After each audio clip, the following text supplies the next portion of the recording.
Oh, yeah. Meet the revolution.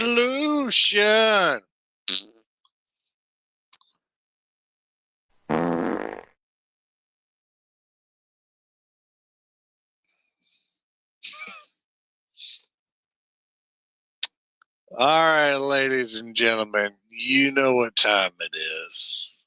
Welcome to the Earnhardt Experience, episode 6. Thank you for joining me, and in the future for joining me. Want to do a quick shout out to my true fans, subscribers, all 117 of you, ladies and gentlemen, all over the world, near and far, and my haters. Oh, my haters. Love you guys. Love you all. This is the Earnhardt Experience, and unfortunately, for the third fucking straight time, I mean, my God,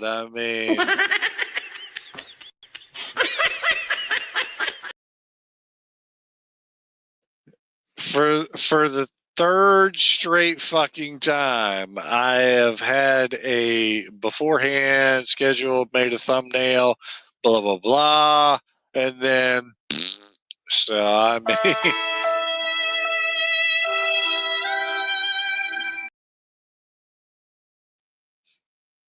Yes, play the violin, you know. But I will assure you, ladies and gentlemen, as far as I know to this point, and I talked to these people yesterday, episode 7 is set in stone. Mr. Michael Bedwell and his wife Tasha Bedwell will be joining me for episode 7. And these are more so Michael's work that he's done with the Flash Pen Productions and what have you.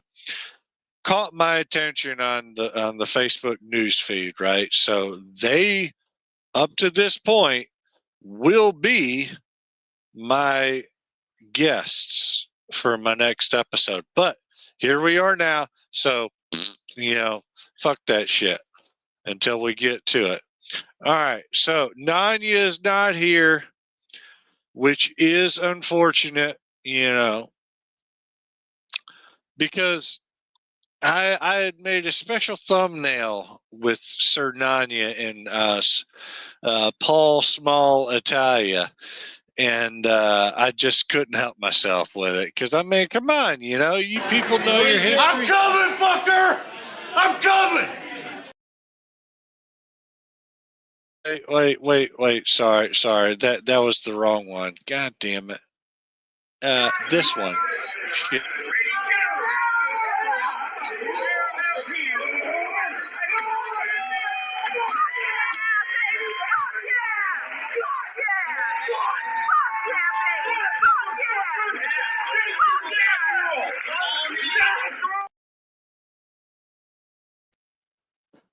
Fuck yeah, baby. Fuck yeah. I mean, Shots fired! Shots fired! Small Paul Italia. Ugh. Oh, and speaking of, for those who don't know this, I got some big news right here, right? It's only 5 seconds, so during the play and everything, you can pause it and read this or what have you. But Small Paul Italia has officially tapped his hat in and said, "I'm done with arm wrestling. I'm going to take a break and do my own shit." Basically, here it is, right here.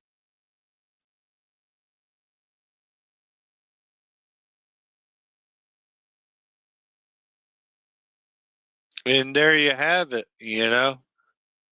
Paul Italia is bowing out.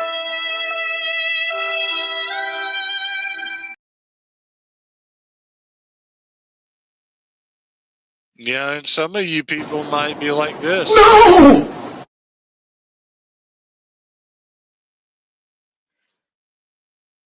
But this is what happens when you are a top G and you got money, you know a lot of people, people randomly hit you up, you know, and this, that, and the third when you're at that top G level, you know. So Paul Italia hasn't been promoting. He likes to throw $1,000 or whatever amount of money to all these promotions that been running tournaments and pay-per-views and whatever, and he'll throw him some money just to have his IAP logo on there and everything, right?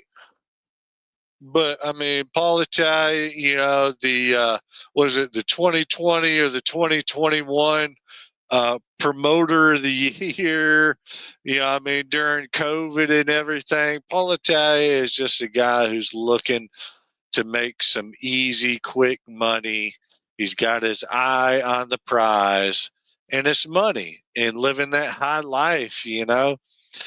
Um, Paul Italia is not an arm wrestler because he's quit.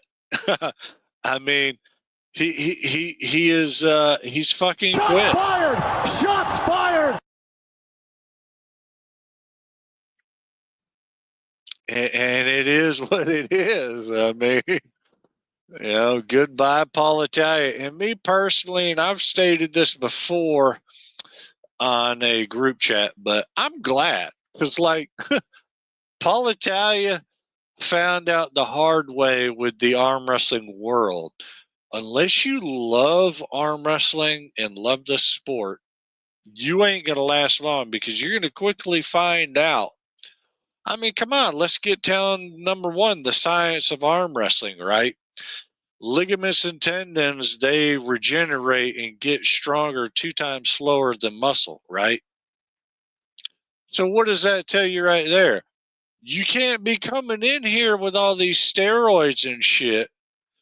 And I mean, just, I mean, come on, arm wrestling community.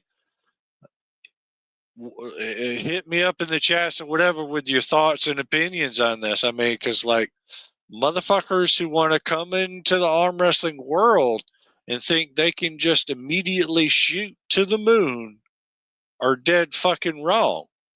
I mean, for real. It ain't going to happen in arm wrestling, baby. You got to have patience, long endurance, long suffering. I mean, it just ain't going to happen, you know? It just ain't. And another thing, too, on the other flip side is there's no money in arm wrestling. And Paul Italia found that really quick when he's throwing all these shows that he did in 2021 or 2020 during the pandemic, you know, feeding off of that and everything, right? And all these thirsty arm wrestlers who work regular or blue collar jobs want to make, you know, a few quick $1,000 real quick. So congratulations, Paul Italia. You had a good run, but yeah, now it's over.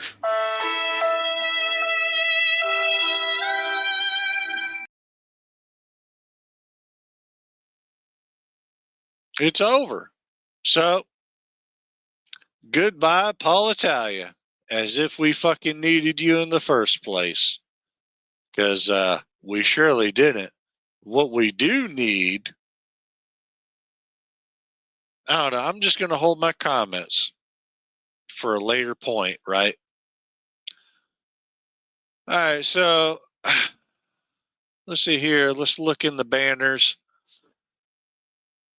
I want to ask you, all you people watching this and soon to watch this, have you done this today? And what I'm talking about, and this is really reminiscent to a very popular song, Look in the Mirror by fucking Michael Jackson. But I mean, have any of y'all done this today?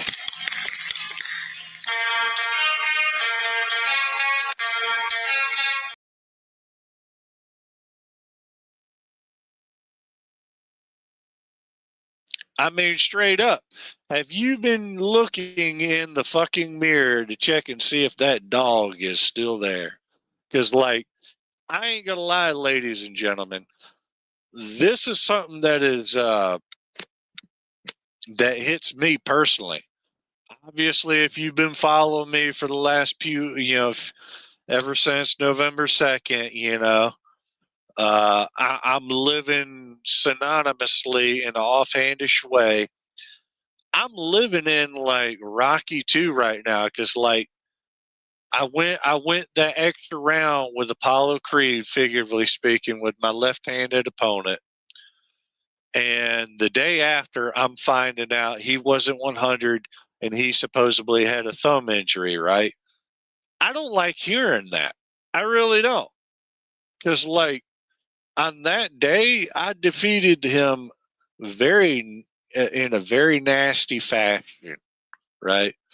Because, like, I know certain arm wrestlers uh, would say that, I mean, I just adjusted very well and I crushed my opponent after that first round. Which, I mean, I can tell y'all right now, take it however you want. After that first round, I'm over in my corner alone, right? A key moment in my life where I've asked motherfuckers like Justin Bishop and even Paul Passmore. They were busy, they couldn't be there, but this was something I had to do alone. And this is not to say anything to Justin Bishop or Paul Passmore like they should have been there, blah blah blah. They can take it however they want because they gave me their excuses on why they couldn't be there, even though I trained with both these gentlemen, more so Justin Bishop. But I mean, it is what it is. I mean, if, uh, I had to do this on my own. And ladies and gentlemen, sometimes you have to pull your britches up and do shit on your own. And sometimes you'll surprise yourself on what you can do on your own. For real. Because, like, after that first round, I told myself Clinton cannot get to that strap again. And I didn't let him. I chalked my whole fucking hand up. And that's something I normally don't do. I definitely don't do in a practice. I never do that. But because I know the science of it and everything, that's what it did. And I grabbed his thumb so hard that he just, and I also made sure beforehand, I asked the head ref, Cody Bird, what the rules were for that. So another pro tip for you there. Always make sure you're 100 on the rules. That way you know how to move. All right, next subject. And I wanted to do this for Clinton Pickering. Oh, we got a comment here. Oh, yeah, forgot about this. This was something by Sir Nanya. He said, going to be an exclusive interview, much to be aired out. And I can air some of this out, but now, because this was an old message, this was done before, like when I made this up on the StreamYard and everything, way before the show started. Appreciate that comment, Nanya, and also more so appreciate this. 30 minutes, you're on the clock, sir. You're on the clock, because I really try and round my episodes up within an hour and no longer.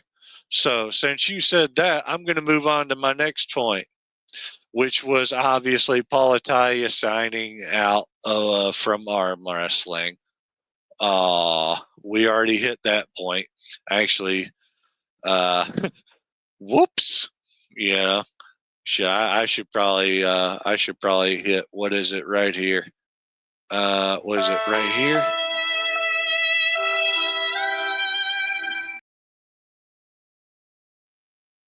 No, that's not the one, but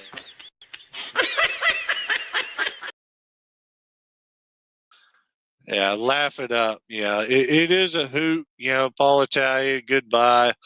See you later, sucker. All right. Now, this is a topic right here. Last Friday, the Friday night show of 98% discussed. And I had some problems here because, number one, Paul Italia was chiming in on the live stream.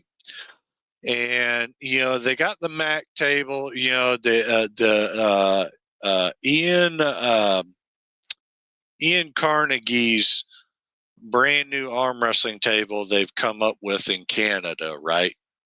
And it makes it easier, what have you, on the refs on elbow fouls. But if you know your arm wrestling history, we came from what they call wrist wrestling, right? And then it became arm wrestling, where we originally had the donut and we had the arm peg and stuff. You know, if you look at Living to Pool, there was a specific arm wrestler who had a response to this, coming from wrestling to what we have had now for like ever since the mid to late 80s, right? Coming from wrist wrestling, because wrist wrestling died out, right? And now we have what we have now. Paul Italia was arguing that we need to appeal to non-arm wrestlers. We need to go straight into the strap, like Brandon Morrison's. I mean, Brandon Morrison's shit is no longer existent. Shots fired! Shots fired! I mean, for real. Flow arm combat only lasted like a few fucking months, and now Mickey Oliva or Mikey Olivia, whatever the fuck your name is, bruh, I don't give a fuck. You can suck my balls. Pro Gear Gym arm wrestling is now taking it over, right? So that new wave, and I did like what they were doing, but here's my problem with that, right? If every round we go straight into the strap, my left-handed opponent, Clinton Pickering, would have beat me. I'm going to tell you that right now. Shots fired! Shots fired! I mean, so when you have technical arm wrestlers like me, right, who train any and every dimension, position, outside the strap, inside the strap, practice it all. Basically, in general, you're like a fucking ninja on the table. And hit me up in the comments, ladies and gentlemen, and state your opinions. Should we be like what Flow Arm did and just go straight to the strap? Now, one thing I would argue, Riz, is like at the beginning of an arm wrestling match, we do have 30 seconds to get a set grip, and then it goes to a ref's grip. I do not mind going to a ref's grip, because even going to a ref's grip, Clinton Pickering's ass was mine, right? Facts. I mean, shots fired! Shots fired! Facts, okay? So let me know, ladies and gentlemen, should we appeal to these non-arm wrestlers who really don't give a fuck about arm wrestling? They have ADD, HD, or whatever. They have a attention deficit disorder. They don't care to learn arm wrestling, the rules, the sport in general, and we should just bend our asses over and be like Paul Italia, and let's make it quicker. Let's just take it straight to the strap, you know? I mean, for real, what are y'all's opinions? For me, I say no. What we have now, I mean, because here's the thing, ladies and gentlemen, if you even arm wrestlers who don't fucking know this, right? So when you step up to the table to your opponent in a tournament or a super match, right? Unless there's been some kind of pre-position there on the rules and what have you, right? You can ask your opponent if you want to go to the set grip or to the strap. And if they agree, the refs will follow, right? So I would say first, ask your opponent, do you want to go to the set grip? If they don't say that, ask them if they want to go to the strap. Just get a feel for them in that first round, feel their power, what have you, you know. And if it works out, it works out. If it doesn't, you know, that's where you basically go to your corner, you take a breather, and you start thinking like I did, okay? Get cerebral. Know your triangle. Know what's beats what. Remember how he felt in there. Everything, right? You got to know your stuff. You know. Excuse me. All right. So that was one thing that 98% was discussing, and again, as I've stated, I'll say it again. There is nothing that needs to be changed. What we're doing arm wrestling wise, we are fine. If anything, we need the fucking WAL. What we did have where we were on ESPN, that was the golden era or the new golden era, whatever the fuck you want to call it, ladies and gentlemen. That's what we fucking need back, right? We need to get back on ESPN. Straight up. Oh my goodness, Jody Williams. Pullers just need to grip up and go. Stop trying to get the advantage. That's what takes long in the setup. Jody Williams, brother, I appreciate your comment there. And that's exactly what, at first, I didn't like it, but eventually, that second round, if you pay attention to the footage, Jody Williams, that is exactly, I mean, because I asked my opponent, Clinton Pickering, in that first round before we even touched hands, you want to go to the set grip? You want to go to the strap? And he's just staring at me. I'm talking about my 14-minute clip that's on my YouTube channel, right? And that's why I shook my head and put my mouthpiece in, because like he wasn't talking to me. He wasn't having none of it. Backfired. Oh my goodness, that's so backfired. I mean, for real. Shots fired! Yeah. Shots fired!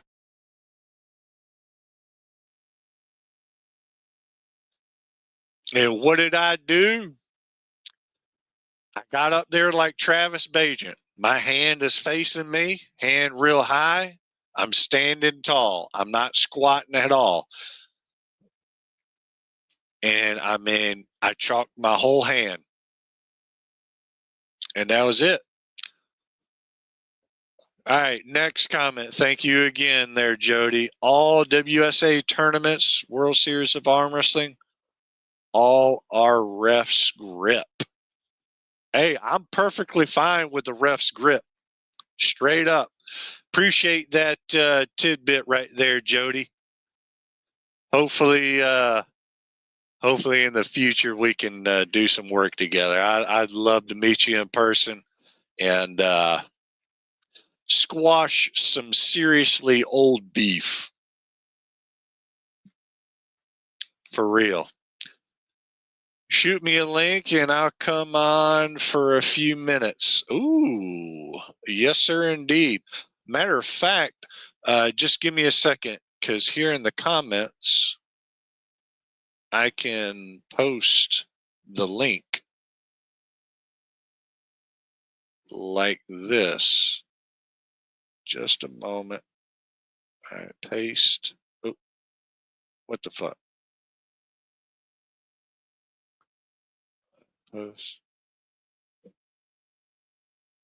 All right. All right, there you go, Jody Williams. Appreciate you chiming in, bro. For real. Appreciate you chiming in. But yeah, there's the link right there. Hopefully it's highlighted. It should be highlighted in the chats or the comment section.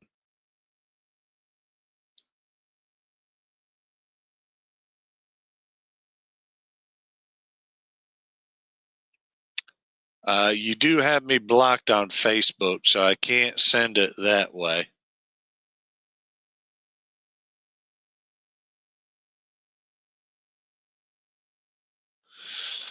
All right, so moving on topics here.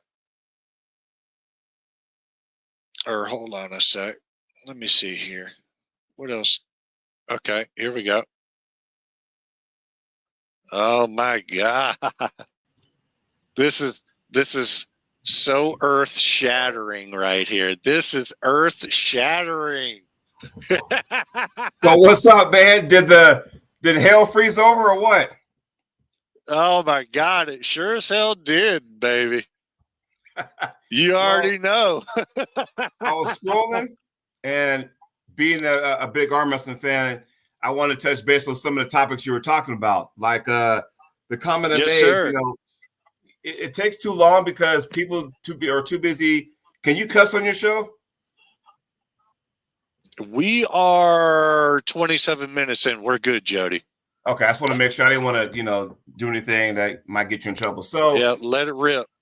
Here's some of the issues I have with some of the arm wrestling. I'm a big fan of arm wrestling. I like East versus West, but I think sometimes a lot of people do too much fuckery in the setup that stretches out, right? So let's do the math. 15 matches was on the last East versus West card, I believe. If everybody sat there, was messing around, and where it's like ref script, eliminate all that and see how much time you've wasted when you add everything up, right? And here's my thing. It's a long way from the United States to, Turkey, or a long way from the United States to what's the other one, that King of the Table, wherever they held their events at. And I didn't travel all that way just to sit there and mess around. I came here to pull. Let's pull. Let's find out who the better person is. End of. That's just where I'm coming from.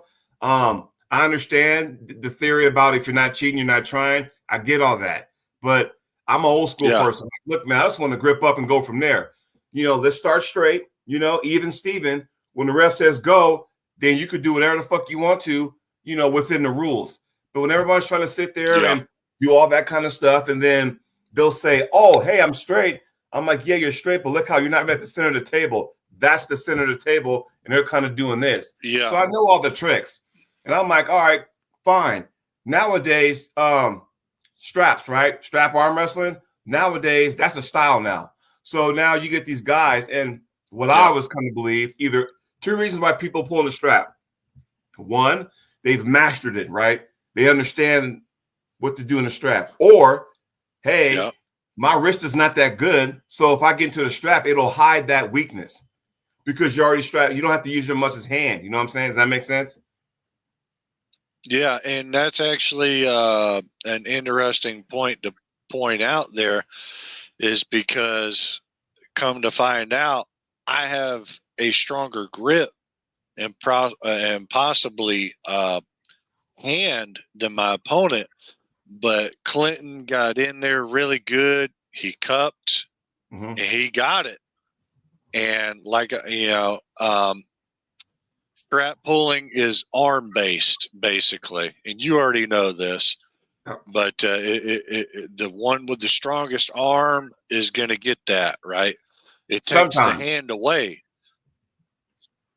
If you can use the angles, then, like I said, because I'm preferably a hand dominant puller, and for me, there may be guys in the heavyweight.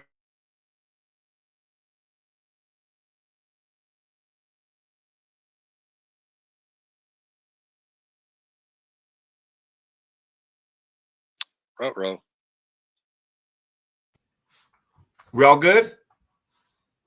Yeah. It was a little for whatever reason there's a lag there. Sorry about that.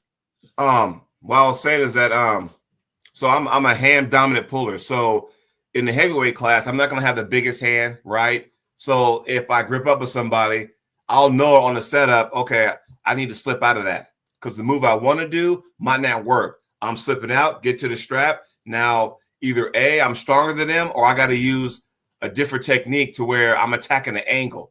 So, that's just what I've learned over the years.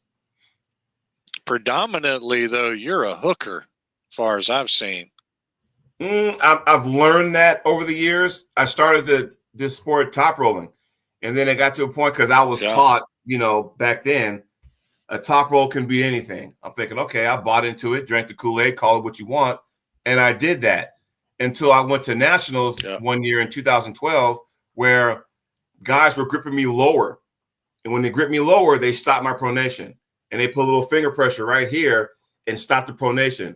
And so I went back to my the guy I was training and go, "What, dude? Why you lie to me, man? You said a top roll beats anything." And I tried that, and the guy, sat there and, he clamped down on my pronation. I couldn't do anything. So, and he was a guy that top roll, but he never hooked either. So it made me think, you know what? If I'm gonna do anything in the sport, I got to have a secondary move, because if I don't, then like when I went to Arm Wars, right, and my whole intention was to slide my elbow forward, create height, rock back like this, tilt my hand back, and just fucking take off with the top roll. But my opponent, I was pulling, Adrian Popescu out of Romania, he sat there and blocked that. Yeah. So when you feel that, if they're fighting up top and all of a sudden you can't fight that, then what's being ignored down here? Yeah. So that hook was available. Yeah. That shoulder press was available. So I had to do that. I just kind of wore out, but still. I've seen you. Yeah, you have to. I've seen you. So you do have a flop press as well. Yeah. If a flop press for me is one of those moves where I break glass in case of emergency. That's nothing I just dive into, because it's just, and for me, if I'm going to do it, it has to be in a strap, right? Because if I'm not in a strap and I'm here, then my opponent can climb the fingers, and then now I'm like that. If all this is exposed and this is my opponent and they try to top roll me, if all that's exposed, that's bad for me. I want to be here, not there. In a strap, you can only go so far because you're tied together. You see what I'm saying? So, but there's angles away from that. I meant, what I learned from Michael Todd as far as a flop in a strap is where, if I take my opponent this way, right? So now I got this, but press down like a tricep press, then you rotate like that. And once I come in here, now I can drive down, if that makes sense. Yeah, I mean, in my training camp and everything, in a nutshell, I was blessed with some very special individuals, one in particular, but, me and him, we trained everything. Mm-hmm. We trained to be multifaceted because of, and like you were saying earlier, like you had to learn another move, and you really do, because like it's ultimately comes down to what your strengths are, what your opponents are, and once you're banging, you find that out really quick. And so after that first round, if it's a super match, luckily you have time to strategize and what have you. But when it's a tournament, that's a whole different ball game right there, because then you just got to run with what you know, and I just hope I win that lottery ticket. Well, here, I'll tell you something, Eric. It goes like this. It's I love super matches, don't get me wrong, but my style is more equipped for a tournament style pulling. I got to hit that bullseye every single time. Now, I think a super match is like baseball. All right, and follow me here. I don't know who else watching, but y'all follow me here. So it's like a pitcher. If you're a batter, Eric, and I'm a pitcher, and I throw you my fastball, and you whack that thing out of the stadium, I better have a curveball. I better have a changeup, or I'm done for. Same thing with arm wrestling. Yeah. If I come and stop your flop press, you better come up with something else, because I'm gonna be ready for that. You got to come up with maybe a hook or a top roll, low hand top roll, whatever. That's just, and then you'll find out how good an arm wrestler is when you put him in a super match and you stop their best move. Now look at and I'll give you 2 examples. And I'm not banging on these guys. I'm not gonna say anything that y'all don't see already. So I love Michael Todd, big fan, good friend of mine and stuff. He basically has 2 moves. Now, after the surgery, he's able to kind of do this now where he's going to go here. Now he's able to go all the way to the face now. So his open top roll is awesome. Now, after that, he has that press. And if you notice, though, if he goes for the press and it doesn't pin off the go, he'll press, stop, and come back out real quick, right? Now, Jerry Caddick, and I'm hoping and I predicted he's going to pin Levon at some point. Trust me, he's going to pin him. Oh, yeah. Now, with Jerry, we all know that his go-to is his flop. Now, if you saw that match versus Gennady, he dove right in there. When you saw the match against Alex Kardeka, he just sat there and dove right in there. So he has a secondary move, meaning that if you just come as a one-trick pony, and they solve that puzzle, you're in for a world of hurt. That's just the facts. Yeah, man. I mean that was a feeling out thing right there. Like they obviously felt like they could go there because they knew, because of what was actually going on in person, personal knowledge there, that they could do that and get away with that, and they exploited it. I mean, it's basically, you can call it whatever you want, but it's instinctual. When like they're hit like dog shit, basically, Yeah. And that's why they did what they did, and more so, Monster Michael Todd. He's got like the ugliest fucking shoulder press I've ever seen, and it's fast too. Like, and there's a young lad by the name of Joey Seagraves, right? Young kid that was gonna be against Keating Tucker, right, in Texas for the AW5 event. Mm-hmm.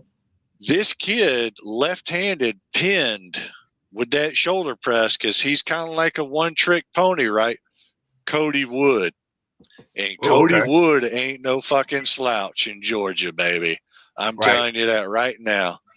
And he did that at the last Pull of the Mountains tournament here a few months ago. Now, he tried that shit right-handed. He hurt his thumb against Cody Wood. But, yeah, because I mean, come on, Cody Wood's number 2 or number 3 in the fucking nation. I mean, in the 154 or 55 class, armfighter.com, do your homework, So, I mean, good luck with that. But there was one thing I wanted to discuss, and you mentioned his name right here. Monster Michael Todd versus Hermes, East versus West 16. It has been set in stone. And I want to play this real quick. This is a very young Hermes and Michael Todd as well from the last time they met. Real quick.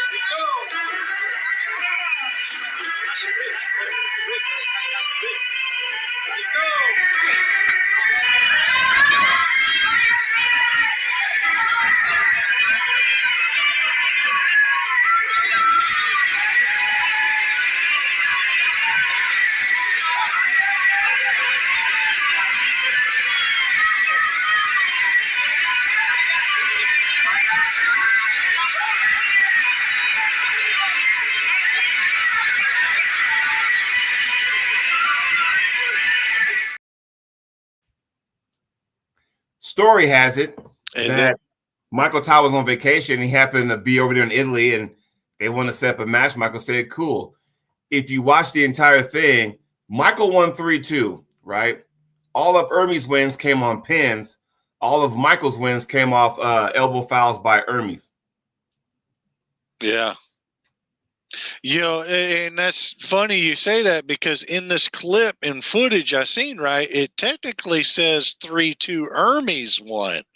But I mean, you see that obvious elbow hop there at the end, as you all just seen, and then the ref stopped it. The female ref, I believe, was the down ref or what have you, stopped that. Mm-hmm. And so I'm glad you cleared that up. So technically, Michael Todd won that 3-2. It was all elbow fouls where his equals his wins, and the only pins came on Hermes. Yeah. Now that was 2016 something like that. So we're talking It 8 was years over ago. 5 years ago. Yeah. So Yeah, back when very Hermes was young about Hermes. 220, he was about 220 at the time. Also, you know, now he's a little bit thicker, a lot thicker, and you know what? I mean, we'll see where he's at. I think Michael's on a mission, and can you imagine? Think about this for a second. If Jerry, because basically it's been set in stone, the winner of Michael Todd and Hermes gets the winner of Jerry and Levon. Now let's play devil's advocate for a second. If Jerry wins, right, and Michael wins, you got to have that next East First West or King of the Table, whatever. You got to have that in the States. How many times have we seen that shit? Because hey, I'm gonna be real for a second. If those guys win, the guys I just mentioned, it doesn't make sense to have those guys go all the way to Turkey, right, and have that match there. It doesn't make any sense. Doesn't. Yeah, I got to do this right here, Rook. What was that? For real, you make a great point. It's just one of my little things I do just to get a little comedic relief in there. Yeah, it's nothing against you or anything, but yeah, I agree with you. Like, I mean, for real, these are American-made boys. Knuckles up, you know. I mean, we need, like I said earlier in my show, man, we need that fucking, and I've had conversations with Paul Italia, James Reed. They say it's been trying to come back and what have you, but ain't shit happening. So what's trying to come back? I mean, WAL. Well, I've heard from Cobra, because he mentioned on the podcast, Travis Bajan had mentioned it on the podcast, that it is coming back. They said the first quarter of 2025, whatever that means.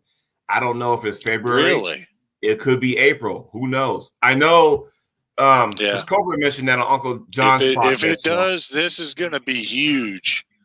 Yeah, you know, if it does, this is going to be huge. Because, like, we were on ESPN, bro.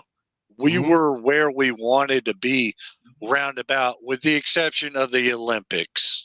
Yeah, I'll go a step further if I can. As far as that goes, I think their downfall, honestly, is that when they went super match format, the Super Series. Don't get me wrong, it was awesome. Trust me, it was awesome. Problem is, you start regurgitating the same matches over and over. Like, how many times are we going to see Jerry versus Michael at WAL? How many times are we going to see Michael versus Devin, WAL? You can only do those matches for so long, and then it's almost like the movies. You get one good movie, then you got a part 2, and then you got a trilogy, right? You can only, I mean, honestly, if we see a Devin Levon again, is it going to be as interesting? You see what I'm saying? Like, we've done that over and over again. Yeah. So when they went to the tournament format, how the whole thing began, then it was like, okay, well, you had your regionals, and we all met in Vegas, right? And I was talking to a friend of mine this morning about this, and at least there was a shot when Wall said, hey, I'm going to take these 30 people for an example, right?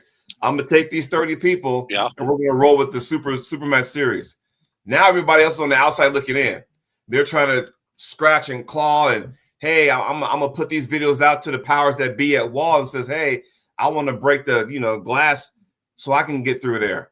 If you want to make it big, it got to be tournament format. I mean, that's the only way you can do it, right? Because from what I heard, those are lifetime contracts. I don't know how true that is, but if that's the case, all that talent from North America is coming back over here. Oh, yeah. Yeah, I mean, Travis Bajan said it, and I believe on one of his podcasts or whatever, it's like, what we need to stay in North America. What we had going on, we need to get back.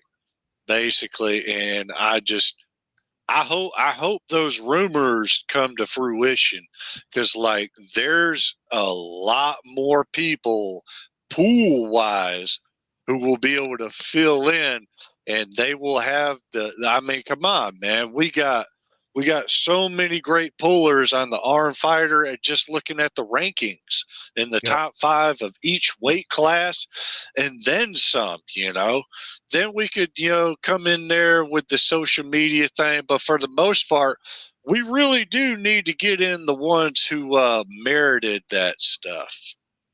Yeah, and Candy Passmore made a perfect example. She said, Candy Passmore, appreciate that. East versus West is recycling the same athletes as well. It's so boring. Appreciate that comment there, Candy. Here, I'll go in. Candy knows where I'm going with this. That's my sis. What's up, girlfriend? So, what's the point of having qualifiers if you're not going to use those gentlemen or ladies for future cards on the big stage, right? I thought that was the whole purpose. So when you had those Challenger Series that would take place in Florida, I was under the assumption, I got my own opinions about that. I'm not going to lie either. I really like what they got going on there. I really do. Because, like, you got guys like Hunter Knives and all these guys who are deserving, just about. But I will say this as a side note, not to cut you off or anything. I've heard some negative stuff, and I'm not going to mention no names or rumors, but keep going with what you were saying. Oh, hey, I'll go ahead and tell you what it is, because these are the facts. Hashtag TATF. These are the facts, right? You take Candy Passmore's husband, Paul, beat that guy from Italy 3-0. Never got a call. Yeah, I wasn't going to say it, but I'll say it. Yes. These are the facts. Go ahead. And I'll take it a step further. January of last year, January of 2023, right? So I'm in Washington, one state above me, and Tim Thomas had an East versus West qualifier. No problem. And the rule was, and this was the first ever one, right? So the rule was, if you took top 2 in your class, then you qualify for the finals in Virginia. Not a problem. I took second. I qualified. Got my medal right there in my closet, in my bin. Here's the problem, though. I couldn't make it. I had to work. Couldn't get out of work. No big deal. Come to find out, there were people down there were saying, hey, I didn't make it to the qualifier, which, that was the rule, man. So now all of a sudden, promoters, whoever was in charge, I don't know who it was, but I do know this, though. They were like, you know what? Just give me $100 and you can come on in. I'll let you in the classes. But wait a minute. Let me get this straight. You mean to tell me, like I said, these are the facts. You mean to tell me that I could have just made a beeline to the finals instead of going to these qualifiers? Now, the one I went to, we have people from Idaho, Montana, Nevada, Oregon, California go to this qualifier. They could have saved money on hotel, rental car, airfare if they needed to. Yeah. It just made a beeline to Virginia. And now they didn't spend that money. Then they got to go there. And just to find out these guys just show up. What the fuck? Yeah, that's when I knew it was messed up. And I was like, you know what? I'm not doing no more East versus West qualifiers. Yeah. I mean, I remember seeing an episode, I believe, of the Can-Am Connection, which is actually a WWF ripoff. But anyways, I was thinking the same fucking thing. I was like, bruh, you could have just paid. I mean, just like you said, it was just so superfluous. Right. I mean, for real. It doesn't make sense, Eric. And it's like, you know what? And then you wonder why our sport can't get off the ground. So was that a money grab for the promoter? I don't know. It sounds like it. And it's like and I wish I'd have clipped this in here, right? You've seen that Live in the Pool, right? That underground video that's like over an hour long. It's got Cleve Dean in it. Fucking Danny Stone from Alabama. I got a copy of it. Yeah. I mean, and it's got that guy who has cerebral palsy, and here lately we've had those guys over in that other country. It's been very viral, that very snubbish guy coming up to the other cerebral palsy guy, and then he's got him in the hook, and you've seen it. I know you've seen it, right? Yeah. You ain't seen it? Yeah. And it just, from the fact that these guys have cerebral palsy and they're doing this is fucking amazing. But that clip was just so fucking inspirational to me because it's like that dude, even in the award ceremony, was looking at the other guy like, motherfucker. Well, He was so, yeah. My comment earlier when I made a comment about the WSA, the World Series of Arm Wrestling. So, this year payouts were the 8th place. Okay. Payouts were the 8th place. Now, think of it this way. So I'm not saying it was a national, but the array of talent that was there was like a national. Think about it. Who was there in San Diego in the finals? Mega Mike, Ron Bath, Adam Rosinski, Cody Merritt, Fresh, Scott Wynn, Jamie Sheldon, Corey West. Goddamn, Ron Bath was in there? Ron Bath was there. Our Georgia man? Yes, holy shit. So Angie Rose was there. I'm telling you, hey, shout out to Team Georgia, baby. So I've seen this man a few times in person. Yes. So and like I said before, you gotta understand, like, from a tournament standpoint, that was big time. That was big time, and I'm glad I'm able to latch onto that because I think now we'll be going into season 4, June of next year. So again, it's like it's a tournament, it's talent pool. Now we do got some people out there, men and women, who like to cherry pick, right? They want to sit there and freaking hey, I want to find out who's coming. And this has been going on for years in sport, right? They call up, hey, are you going to this tournament? When they realize that there's actual talent, they back off, right? They back off. For me, I'm just like, I want to prove myself because if nothing else, if I win some cash, on the side, perfect. But my peers understand. My peers will know. 16 guys was in my class. I took 4th place left-handed. And those included Jody Smith. Oh man, that's deep. Yes. Yeah, that's better than my last gold medal win where I had at least 5 or 6 other guys. And that was the biggest I've ever experienced because my not flow arm, but my FAL in September last year. I mean, of course, Paul Italia was there. I went 2nd place to him twice on both arms. On 2 occasions because, Paul Italia, he has that pro level strength, even as small as he is, being like 5'9", and then, but yeah. Paul would be better, and this is my opinion, although he kind of quit the sport now, but Paul would be a lot better if he chose to use a riser. And I'm not knocking him. Yeah. I just think that if he had a riser, he could be more lethal. But I mean, me personally, I told him because of his build, and you and I you may know of this a little bit, being OG, old school, and everything. They have this old wisdom of where when you're tall and lengthy, you want to be a top roller. When you have a short lever and you're smaller, you want to be a hooker. Right. Paul Italia, I'm telling you right now, would be a dangerous hooker, but he does not train that way. He trains like Travis Bajan has taught him in those multiple episodes, but more so in person, how Travis Bajan has taught him and everything. With the high posting top roll, more so a King's move thing. And I'm telling you right now, I was telling even before the Nanya match, me and Paul Italia were on each other's good sides over the phone, personal conversations. I was like, man, you need to start venturing into the inside game. It's time to come to the dark side. I know the elbow shit. You already know. We all know as real arm wrestlers know.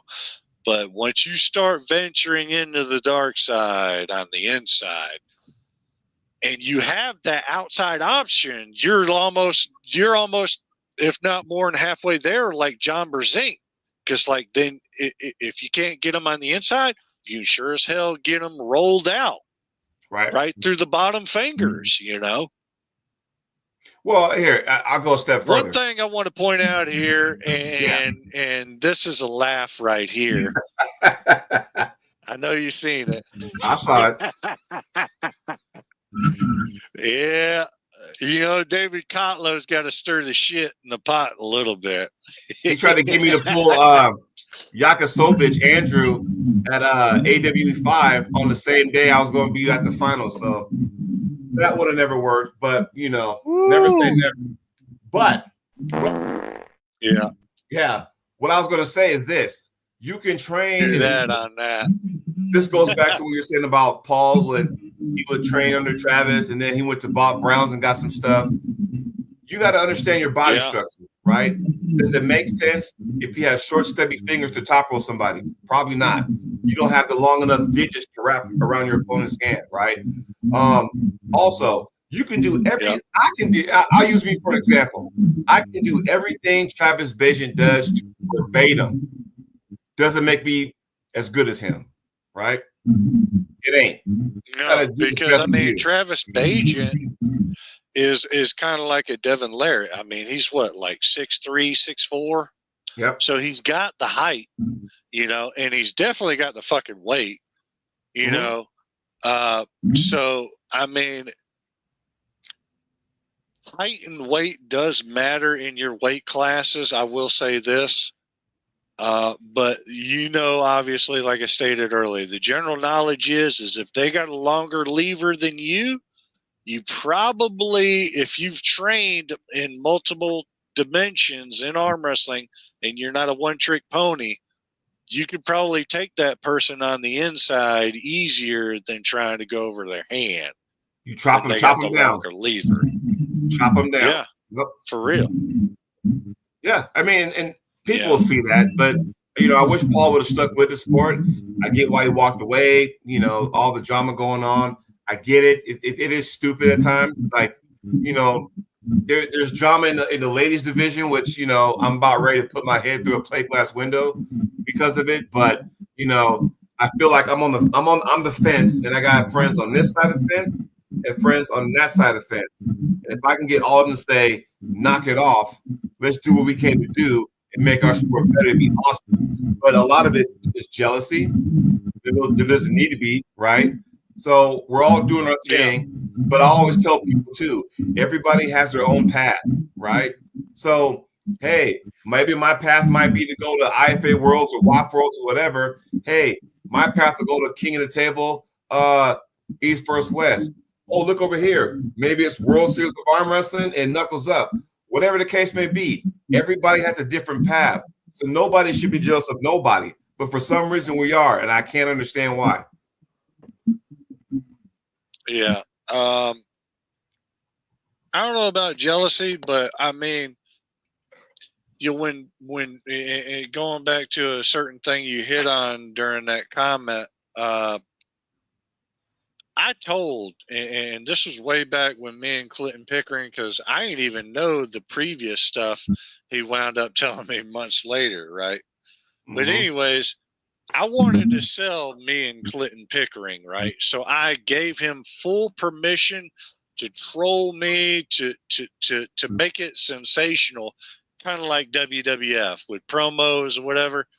I don't think he fully got the gist of it, because for the most part, if you pay attention, because we were solid, right?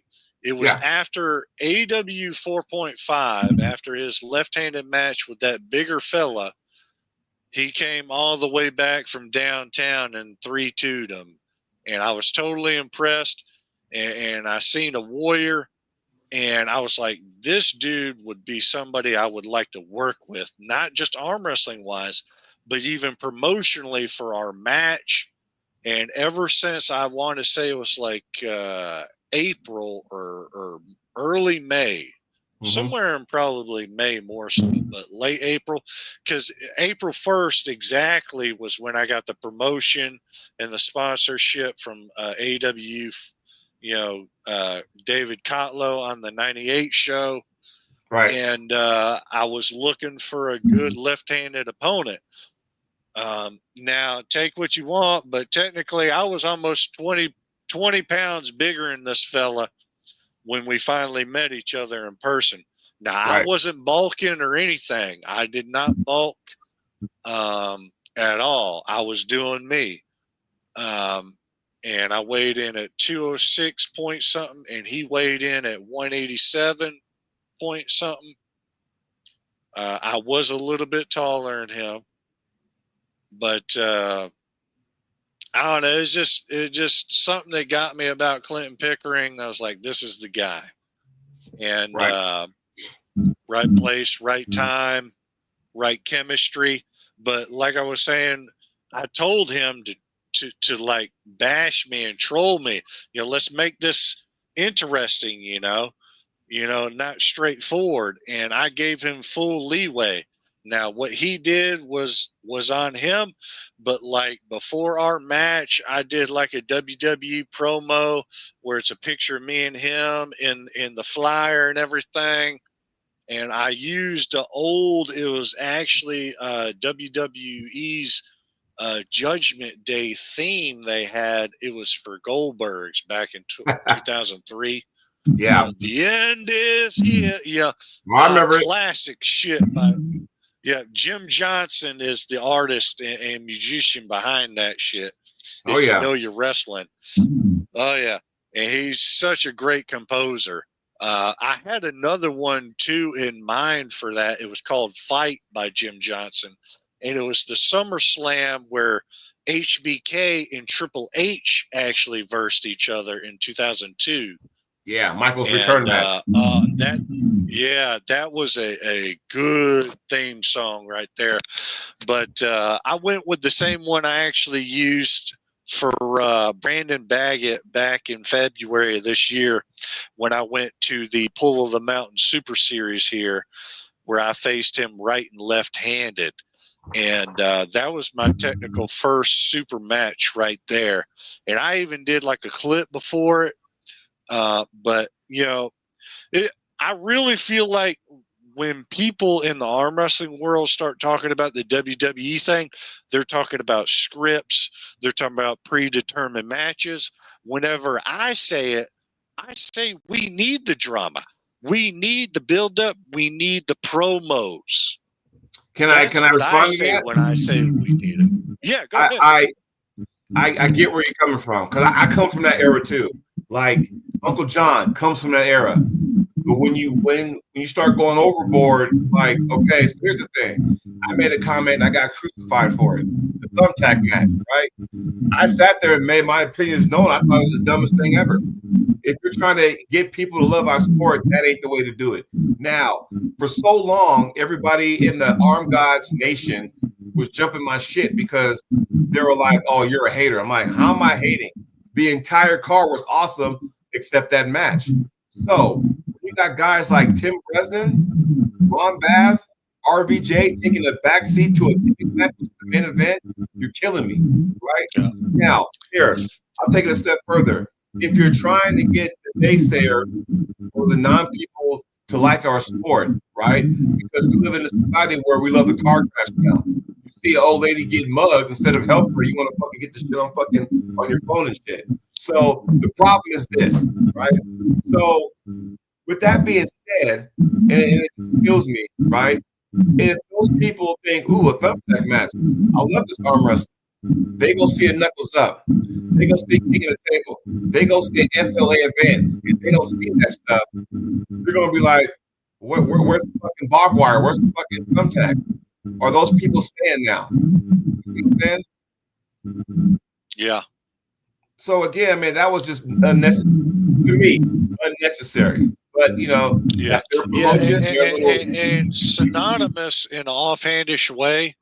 That's why, because I heard the full discussion last Friday night with 98 with Paul Italia saying what he was saying on how we need to be like what Flow Arm was doing, that I followed to the T down there in Florida with Brandon Morrison and stuff when they started. And then they died out in a few months, probably because they didn't have a following and this, that, and a third, to help promote this stuff, what they were doing. It was new wave and it was fresh, but I would argue no. The only thing, the only one thing we need to change is that 30-second shit. I'm doing that diddling with the hand. Let's just take it to the set grip. We don't need, because and my argument is like, I would have never beaten Clinton Pickering if it went just straight to the strap every time. He'd have killed me. And my strategy was to keep him out of there. There was one set grip that we went to that I was still able to get him in, so we could do the set grip. But that first 30 seconds of trying to get a grip or whatever, we already know the percentages on that. Almost 100%. Almost 100% of the time, it's always going to the set grip if you're a smart arm wrestler. Well, here, because I mean, what one guy's trying to get, and then even also knowing the rules, right? You obviously know in those first 30 seconds, the ref has to straighten you out, right? Yeah. So, I mean, it's a battle of the rules of the ref, and then you're battling your opponent. So, I mean, it is what it is. What were you fixing to say? Well, I was going to say, because earlier before I got on, you were saying, how can we make, our sport exciting? And I think, and this is just an opinion, I'm not saying I'm right, just an opinion. I think some of the things that we run into is that we try to be like somebody else. There's a reason why MMA works, because they are who they are. WWE, they are who they are. Hell, slap fighting, they are who they are. Those organizations I just mentioned works because they don't try to be somebody else. Here we are trying to be like somebody else, which is why we fail. Now, the promo stuff you're talking about, I'm cool with that. Problem is, though, is that some people don't talk the shit over. You and Clinton talked it over. Hey, I give you permission to do X, Y, and Z. Fine, I think some people do that, but the other party involved doesn't understand or don't know. That's why it looks like Devin Larratt's a dick at the table, because he's, trying to pull on the show, but the people he's pulling aren't in on the joke, or they're not in on what he's trying to do. So it makes it look like he's being a jackass at the table. But, if we're trying to do that route and we want to involve people in our sport, are you going to involve the right kind of people in our sport? Is where I'm getting at, because you can watch. I'm sorry, there were matches I've seen, and I don't have to be an arm wrestling fan and thought that was a badass match. You could sit there and watch Devin Levon the second time, match one, and you were like, "Oh my god!" The crowd was in. You can watch the first match between Dave Chapey and Tyler Letton, awesome match. Hell, you can watch Godzilla versus Yoshi, awesome match. You don't need all this the trash talking to enjoy that kind of match, to get you involved in that. I get what you're saying, and to a certain degree, I'm okay with it. But when you start venturing over into like personal stuff and start talking about people's family, and you want to embarrass the people in front of their family, that's when it's like, okay, now you done lost the whole purpose of this. It's not even about arm wrestling no more. Like with the fucking beer can, like granted, year one, Evan with the beer can over Paul Maiden for Arm God, that promo, that press conference probably sold a lot more pay-per-view buys than it did eventually. Because now they're going to see what's going to happen, and Evan got his ass kicked for nothing. Oh, yeah. Now, earlier this year, same thing. The first one. That second one, you made a comment. Yeah, that second one was kind of like a, what? Well, the second one between him and Uncle John, you saw it coming. And what made it bad is the fact that, okay, you hit him, but yet you hit him right here, but yet he got stitches up in the head. How the fuck does that even happen? If you're hitting him right here, but the stitches are up there, I'm confused. You know what I mean? And this is nothing. This is not an attack on Uncle John, not an attack on Evan Burgoyne, but you see what you got. And then shortly after that, Arm God was talking about having a fucking a match where people get shocked, a shock match. Like, okay, man, do you understand that if, for example, let's just say Eric Carlin and Chocolate Thunder doing a shock match at Arm God, and my goal is to shock you and pin you, well, guess what? God damn it, I'm gonna get shocked too because we're here, we're connected. You know, like what are we doing here, people? Like seriously, that's not arm wrestling no more. That's like the ECW version, that renegade promotion, trying to be somebody that they're not. That's not arm wrestling. Yeah. Yeah, That's all. it just seems like in general in the arm wrestling community altogether is that they're really starving to get a following social media wise, that they're willing to sell themselves, figuratively speaking, like prostitutes to get those that one shot to the moon, you know. I mean, because promotionally, maybe, who knows? I don't know. Maybe promotionally wise, they could be doing better, but they want to get those views. They want to get that million. They want to, you know, start making money on their YouTube, social media channels, or what have you. Hey, I'll give you an example. And this goes back to what you said, Eric. Here, how about this? When WAO was on ESPN, how much shit talking did you hear or see? You saw none of it. ESPN. To be honest, brother, when I came into arm wrestling, I want to say, yeah, basically shortly before 2003. Okay. This has got to be Nanya. Hello. Nanya. Yo, Nanya, my late ass guest.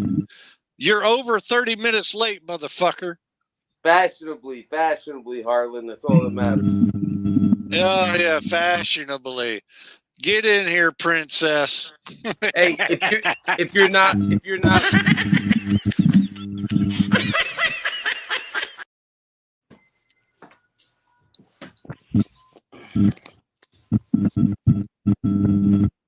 All right. But yes, I was, as me and Jody Williams were saying, I have no knowledge of like the days when the actual WAO was going on, what it was like there in that time period. Yeah, you got the views. They went to ESPN, you got the views. Then they went to Bleacher Sports, they got the views. They just, you know, from a financial standpoint, kind of ran out of money, but I think COVID kind of put the lid on that. But there wasn't all that trash talking. People were glued to it. So again, like we were, hell, you even said before, you went ESPN, that's the highest you can go. We were good. You didn't have to have all that extra dumb stuff to make a dent in our sport. Yes, sir. Yes, sir. Amen. And I think if we do, if what I'm hearing is true, you know, this is what we need, because then you can limit all the little naysayers, all the people who want to, you know, stir the pot. They can have their own organization, you know, because when it comes to ESPN, hey man, everyone's watching. That's how you got to do it. And I think, you know, they'll do it, but yeah, I mean, it was seriously game time, because I mean, these guys per match, brother, they were winning thousands of fucking dollars just to win that match. I mean, Justin Bishop. I heard through the grapevine that, and I asked Justin this, and I asked him about it because it was an old comment made on a WAL episode. But Justin Bishop won so much money that he got his house that he's got now. But that wasn't true. But I mean, you just look at all these matches that they had on there and the money that they had up for grabs. I mean, come on. And how many times was that, you know, with that said person or multiple said persons? I mean, the money was there. I did hear, I can't remember who I heard this from, but I mean, supposedly WAL was losing a lot of money, but I mean, they were doing the show. They were doing the show because it was getting the views. Well, you got to realize with ESPN, they only give you so much time, and then you got to factor in commercials. So you got to kind of, you know, bring it to a halt at some point. But when you're Steve Kaplan, you got that kind of money, you know, you expect some you know, money back, I guess. I mean, it's a tax write-off, if you ask me, because Walt wasn't the first to do this. UAL was, and Robert Drink, but at the same time, it's like after a while, it's like I'm not giving Bill it back. Collins. Right. So, those guys were doing that. So, it all depends on what you want out of the sport, The problem is that you done raised the bar so high. Year one of Walt tournaments, first place was 10 grand. Year two was 20 grand. And then year three was like back down to 10 grand for first. And then after that, they went to the Supermatch Series. So even if you took 8th place, that was still a good chunk of change, But after a while, it's like once those people kind of got a piece of that pie, and it's like anything else didn't matter. It's like, hey, I want you to come to my tournament. Cool, man. What's first place? About $400. Nah, I'm good. It's okay for my. That's the reaction you get. Or let's get biblical with it, right? This is biblical shit right here. The wheat among the tares, right? If you're really about arm wrestling and not too much about, you're a little bit, but not too much about the money or whatever, and more so the publicity, because like if you're getting this recorded, you're putting it on your social media channels. I mean, you can earn money from social media channels as an outlet, along with what you're making when you actually fucking compete in the tournament. So, I mean, just like what Laird did is a perfect example, and a few others like Monster Michael Todd. These guys are men of their words. They not only like me and other people who show videos, and you, of you training, trying new things out on YouTube, etc., right? And then you're also an actual competitor, and then you show footage of you doing what you did in the tournament or whatever. Because I'm going to tell you right now, when I noticed this through more so YouTube, because it's my home base. It wasn't like, I want to say 4 or 5 months ago. Then I went to TikTok and Instagram, right? Mm-hmm. But it isn't until you actually compete at a tournament and you show your actions, right? You show your work, what you worked for, and then you actually do something at that tournament, right? That's where you get the following, social media wise. Yep. That's what I've noticed right there. It doesn't matter what you say necessarily. It doesn't matter about the drama necessarily, but definitely when you go to an event and it's recorded, it's on your social media channel, and everybody can see it, that's when you start to be like, hey, this guy's actually doing something. You know what I'm saying? Yep. It's all about getting yourself as. That is how you sometimes do it. You got to promote yourself, man, because who else is going to do it? Because not everybody has a sponsor. We're not as fortunate as like a Michael Todd who has a sponsor and stuff like that. We're not like that. So we have to do the groundwork and promote ourselves. And I've told people that, hey, promote yourself because who else is going to do it? When you promote yourself, you collect all those footages and highlights of what you got going on, then guess what? Now you can present it to this organization, that organization, and then next thing you know, they'll keep an eye out on you and stuff. And then next thing you know, you might get a call. Hey, guess what? Love to have you at an event. How did that sound? That's how it started, Yeah. So anyway. I will say this, and I super chatted. It was during a Monster Michael Todd and his wife were doing a live, right? Mm-hmm. It was a few months ago. And I was flashing, figuratively speaking, the fact that I've been in the sport less than 2 years and I was sponsored to an arm wrestling event, being nobody from nowhere. Well, Rebecca, if I remember, explicitly stated that Monster Michael Todd in his early heydays would go around to like certain industries and stuff, right? And ask them if he could have their logo on a t-shirt, right? It's just that, right? And I gotta say, that got me thinking, and it still got me thinking to this day, because it's like Monster Michael Todd did better than less than 2 years into the sport by doing what he did and what have you. And I don't know the full story, but I mean, I know multiple organizations. Shit, I even know the job I work at right now. And I wonder, like, aligning myself with somebody who does a T-shirt, right? Mhm. Like, if I could get a T-shirt with said organizations on this shirt, and then I go to a tournament, right, and their logos on the front or the back, you know, and just, you know, doing it that way. That's a very old school way he was going about it. Right. Just wanted to share that. You know, Here, I got one story because before I get ready to I hop off. super chatted. Yeah, see here, I got. Go ahead. It's in regard. One more quick story before I hop off here. So, and we'll use Cody Merritt as an example. So, there's a sports bar in Hawthorne, Nevada. It's a tournament we used to always go to. And so this was 2019, and Cody Merritt was like, you know, hey, need a sponsor, right? He's been going to this tournament for the last X amount of years, and then the owner of the sports bar is like, Cody says, hey, I'm looking for a sponsorship. You know, I'm going to Bulgaria. I think that's where it was that year, Off World.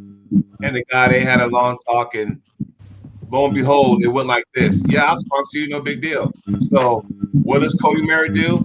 He goes to Bulgaria. He wins Masters and Open Class. So he came a 2-time world champion. He won the Open Class and Masters. So now what Cody did, he took his jersey and he took his gold medal, first place, framed it, and now it's hanging in that guy's bar in Nevada to this day. There you go. I love it. I love it. Oh, yeah. He got it framed with the WAF gold medal at the bottom, I want to say bottom right-hand corner, and got his Team USA jersey he wore, nice, folded, you know, on like a little board. Kind of like what's in my background, kind of like that, right? He got it framed, and it sits in the guy's bar, right? Yeah. Right there, you can see it. So there you go. That's going back to what sponsoring. And so, you know, I don't have a sponsor. It's more like, okay, if someone offers to pay for my trip, I guess that's a sponsorship. If someone offers to pay my entry fee or whatever, I guess that's a sponsor. That's one way of looking at it, you know? So, yeah. And see, this is the problem I have, right? Like, I'm nobody from nowhere. But back October last year, right, when I was probably before our drama and stuff, right?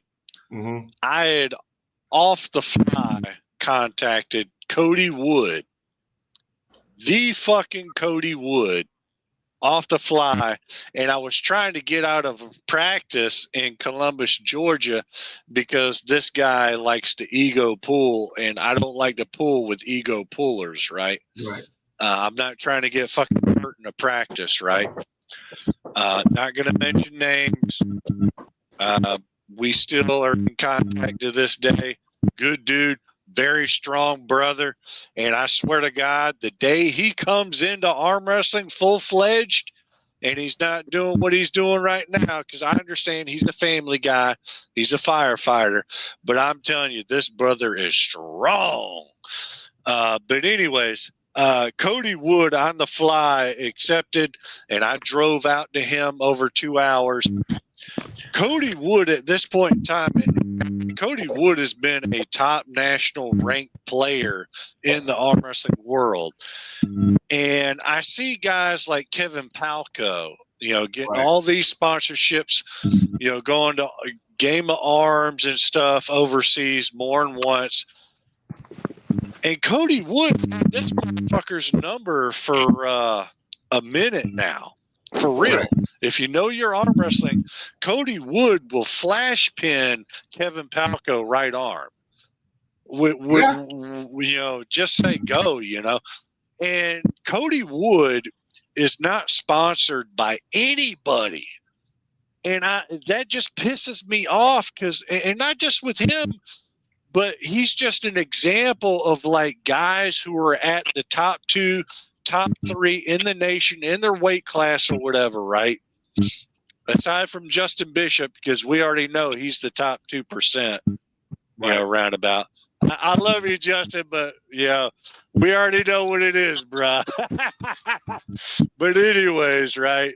I mean, because these guys ain't getting a call from East versus West. Hunter Knobs should definitely be getting a call from East versus West. He But did. I mean, you know, He had to pull out because of an injury. He had that match set. It was for the title. what?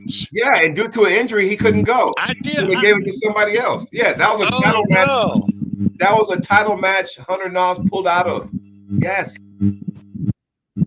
Oh man, I did. You know, I ain't gonna lie now. God is my witness. I contacted him here recently because I had heard something about that, but not the full story that you're telling me now. God, dog, for real. That was an actual title match. So, you know, you figure, okay, I well, bet. hopefully you get back soon so you can get another rematch, you know. But yeah, I'm gonna get ready to hop off. The wife will be home pretty soon. We're gonna go have a bite to eat. But just want to say thank you for giving me a platform on your show. Appreciate that, Nanya. Hey, We'll see you again hey, someday. hey, I'm not really as racist as they say, huh? You know, it was peaceful. Like I said, when I came on your show, hell froze over. So, you know, like I said, one day you and I will sit down, we'll chit chat, we'll iron some things out, and we can put our past behind it. Yeah, we'll have that left-handed match one day, God willing. There you go. Eric, thanks for having me on. Nanya, we'll talk to you soon, buddy. Later, Jody. Take care, you guys. Peace. Candy, appreciate that comment. Cody is amazing, and I'm glad he is finally getting a chance on the big stage on the same card as Paul and Ron, January 25th. Ooh, Candy, please do share more. What is that all about? Because I know December 7th, we got the Great American Bash over there thanks to LaRae Jenkins. I don't know nothing about this. She's got inside info. Thank you for that comment, Candy. All right, Nanya. Here you go, princess. It's your time to.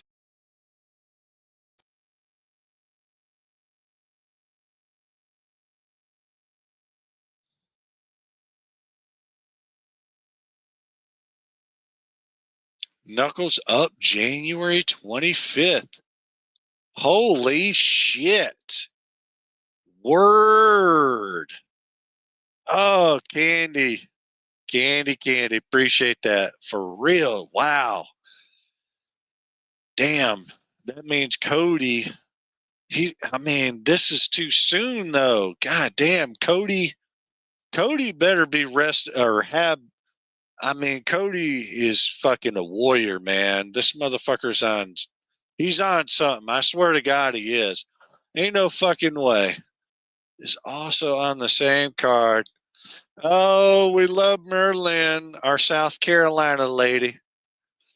I don't think she likes me though, but that's okay. That's okay. She gave me that. I was going to your bathroom, your husband, and she gave me the eyebrow like I was the enemy. I mean, I've actually met Merlin or seen Merlin in person. It was September of last year, actually. That was my first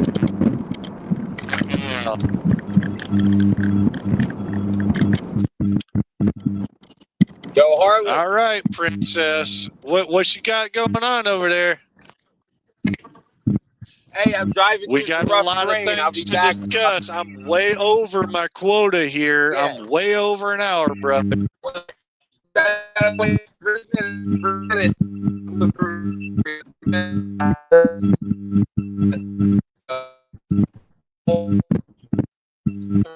I'm back.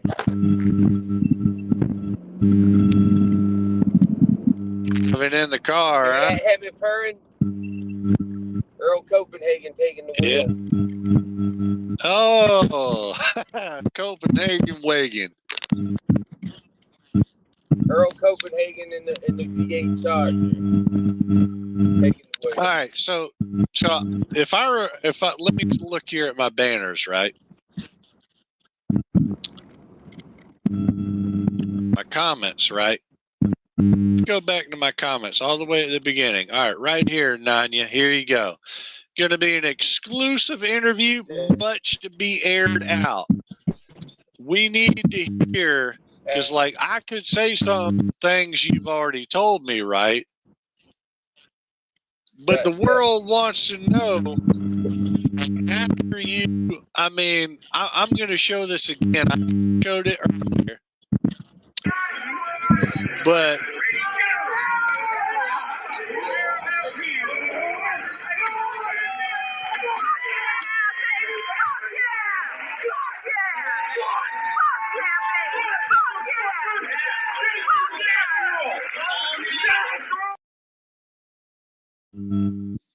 oh man, I want to flex right now just watch that clip. But that is some epic shit for the underground more so than anybody, right? Because like you don't need to take steroids. And that was the big, you know, me and you already know. I mean, that was the underground like bullshit between you and Paul Italia. You were on gear and shit. This, that, and the third. But anyways, I want you to tell the people what actually happens when you win a match like of that caliber, right? Winning all that money, and then what exactly you're actually missing out on that you were guaranteed supposedly through winning that match. That's what I want you to hit on.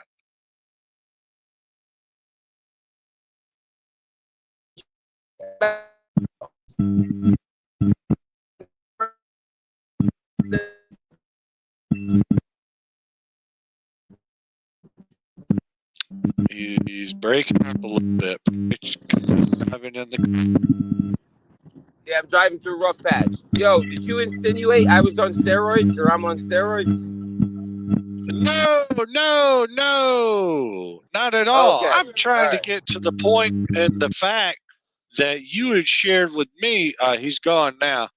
But ladies and gentlemen, right, if you know your history, right, with the Nanya and Paul Italia match, not Paul Italia, Nanya has told me after he won all that money in person, took it home and everything, but he also had a VitaCell treatment that was expected, right? And Nanya supposedly has not gotten that VitaCell treatment that he was guaranteed after defeating Paul Italia.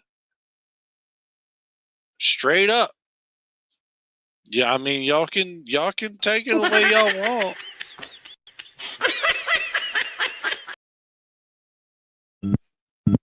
But Nanya defeated decisively Paul Italia 3-0. And this is the treatment he gets, you know, after winning a shitload of money. And then that VitaCell treatment. Now, Nanya's already been on one VitaCell treatment. I believe it was shit, I forget what it was, but it was over there, and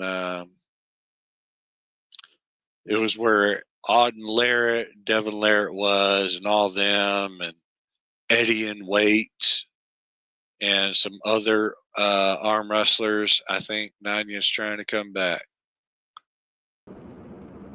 Yeah, should be guys for the next 10 minutes here. Yeah. Explain to these folks or tell these folks what you have not gotten after defeating Paul Italia. Yes, I never received the much coveted and advertised and sponsored VitaCell treatment after the Paul Italia match. I actually, as I told Harlan I would, I reached out to the middleman guy that hooked me up before, that got me my foot in the door and got me the treatment just off of hearing me talking shit to Brandon Allen. So, like, you know, I thought I had a camaraderie with this guy. And, like, anyway, he's been bullshitting me since March 23rd. If I go on my messenger or if I go on the text with his phone number, it's literally a friend had a heart attack. Somebody died. He's at a wake. And he's told me he's at a wake 3 times in a row. Heart attacks. Everyone's dying around this guy. And I reached out to him again, and guess what he told me? He's at a wake. And I said, boy, a lot of people are dying around you. He said, too many. Where at this point, if all these people are dying around him, I don't even know about getting the treatment. I'm looking at Devin's face. Devin's face is looking like a mutant, exploding everywhere. It looks like he's on hard drugs. Yeah. So my VitaCell treatment I never got for beating Paul Italia. Long story short. And that is very sad because it's like that was part of your reward for vanquishing your opponent. About $20,000 too. $20,000. Yeah, lot of fucking money, lot of money. But regardless of that, Nanya, you have inspired a new generation of arm wrestlers. I mean, you got Perry, you got fucking Ben Leggett, you know, mention your name to me in person. I'm telling you, these new breed of arm wrestlers that will be coming in now will be fans of yours. Because, I mean, Paul Italia is like, he's old news. Shots fired! Shots fired! I mean, it is what it is. I mean, he quit. I didn't. Nor did Nanya. Shit, I've been thinking about quitting. I mean, for real. Like, I've been seriously been thinking about quitting arm wrestling.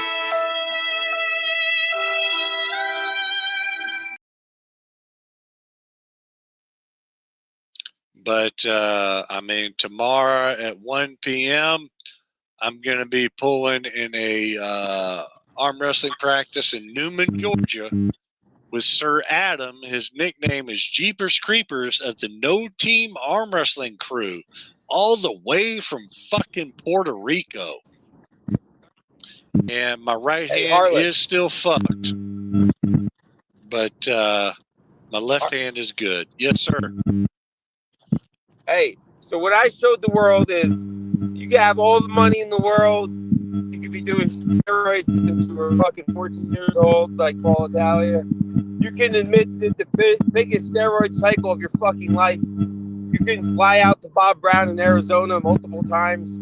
You can get all the expert training in the world. You can be on the table with a bunch of super heavyweights from Florida and look intimidating. But a guy that's trapped in his house with no car, lost his job, eating chicken thighs, ground beef, and rice in rotation. Maybe I get some broccoli. Maybe I get some green beans. Maybe I get some peas. Not sure. Some fruit here and there. And just I had nothing else to do. The truth is, I was stuck in my house, which happens to be my ultimate arm wrestling training lair. Tim, I've outfitted it, luckily. And I had literally nothing else to do. I mean, it looks pretty nice, too. Looks pretty nice and eloquent. I obsessed children. I'll pull a Tazilla on you. This is how you get good at arm wrestling, or you want to beat any specific person individually. If you can get obsessed and not have no other priorities, one way or another, however that happens, whether that happens by divine intervention or you yourself discipline yourself that way, but however you do it, if you know you're fucking obsessed, you're going through your lanes. Honestly, I wasn't on a table one time one time since AWU4. I literally had no table time. I was just in my house, just training with limited money, limited diet, Keep talking, limited Anya. options. Keep talking. Yep. Keep talking. So Anya. all the gotta fancy take a shit, bathroom break. all the fancy peptides and steroids and whatever the fuck else you fucking young bucks think you need, yo, nothing trumps obsession, compulsion, and determination. All right. At the end of the day, I know that this motherfucker has way more to do during the day. And he might think he's accomplishing more, traveling around, getting all this expert training, but he's wearing himself down. He's getting beaten down when I'm just incrementally getting fucking stronger in the lanes I need to be. And I think a lot of people they get obsessed with the arm wrestling training from John Brzenk. And but pay attention more to Todd. Pay attention more to Uncle Todd there. Incremental training, just getting stronger. I mean, table time is good and all. I would like to have more table time. I imagine I'd be a better arm wrestler if I did have some more table time sprinkled in there. But honestly, if you know what you're doing, you got common sense, a decent IQ, you know your lanes. You have enough handles, you have enough training equipment. Going up against people, training with people, you get better. You're taking steps back. You're just training, getting stronger in your lanes. Guess what? You're just getting stronger in your fucking lanes. And honestly, that's really what you need to win. That's right, and that's all that matters. Yes, sir. Shots fired! Shots fired! It's a point I'm trying to make. I follow everybody. RBG, like Devin. Like, I follow the Europeans, the way they train. I take everything with a grain of salt, who's taking what substances. But ultimately, if you're fucking Mr. T in it, if you're obsessed and you're putting the fucking work in and you're smart enough to know what to do. I love that you said that. Yes, Rocky 3.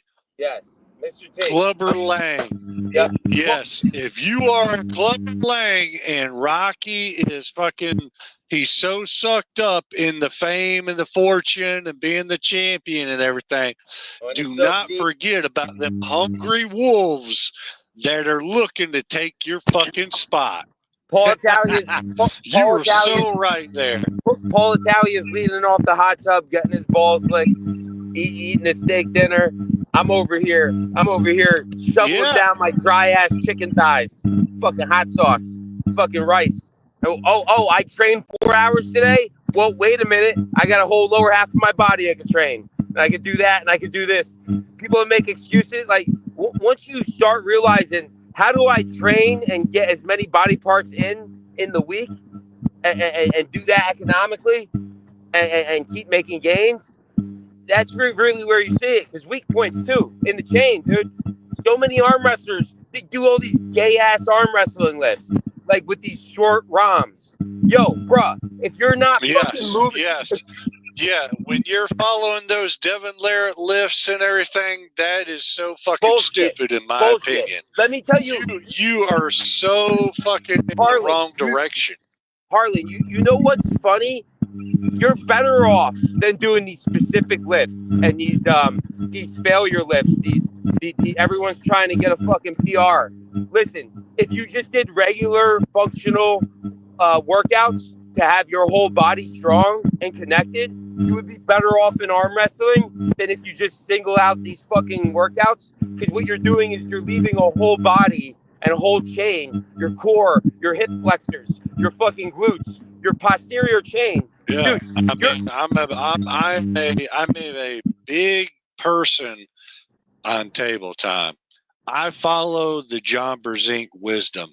Table time is number one and has always been number one in my career as an arm wrestler. And at the beginning, right,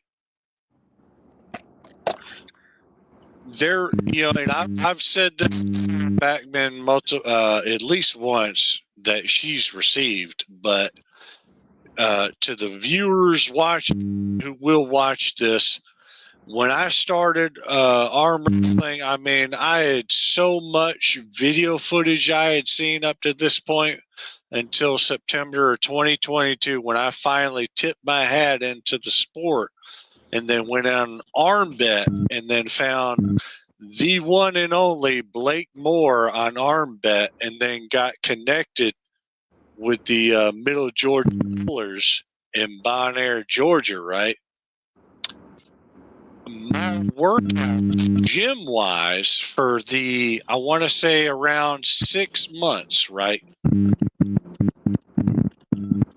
Probably a little bit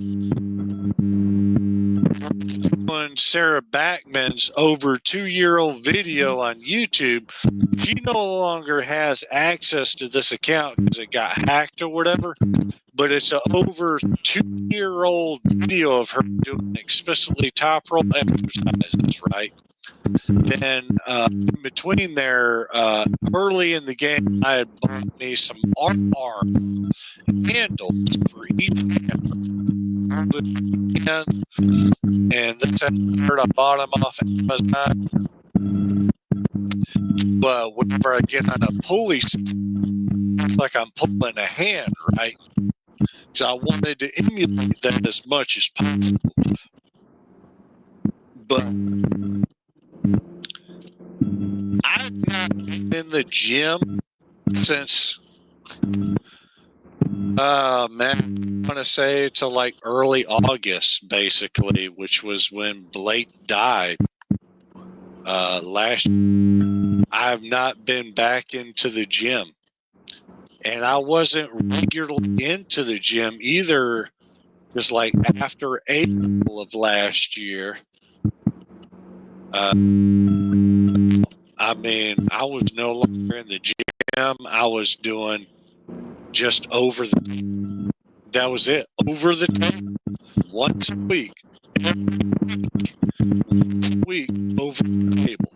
That's what I was doing. And I'm a firm believer of not just getting your table time in, but more so when you do your table time, inside, outside, you're training outside of the strap, inside of the strap, those things right there.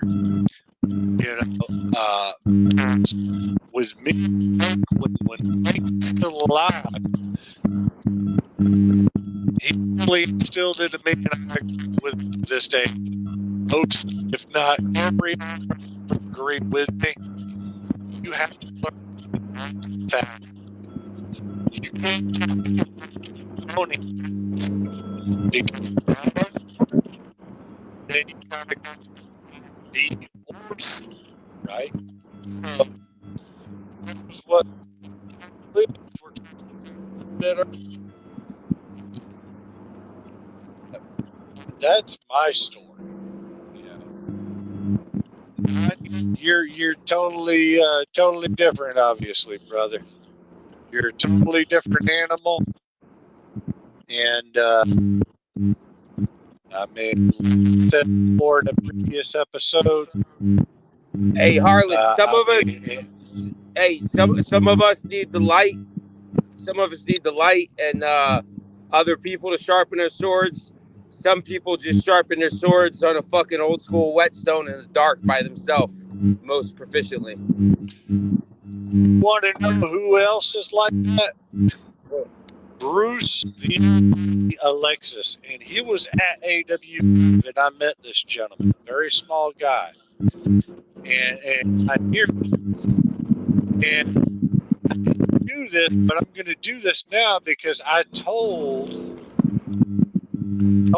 Clinton Pickering I would do this, right, for his event that's coming December 7th in Texas. So hold tight.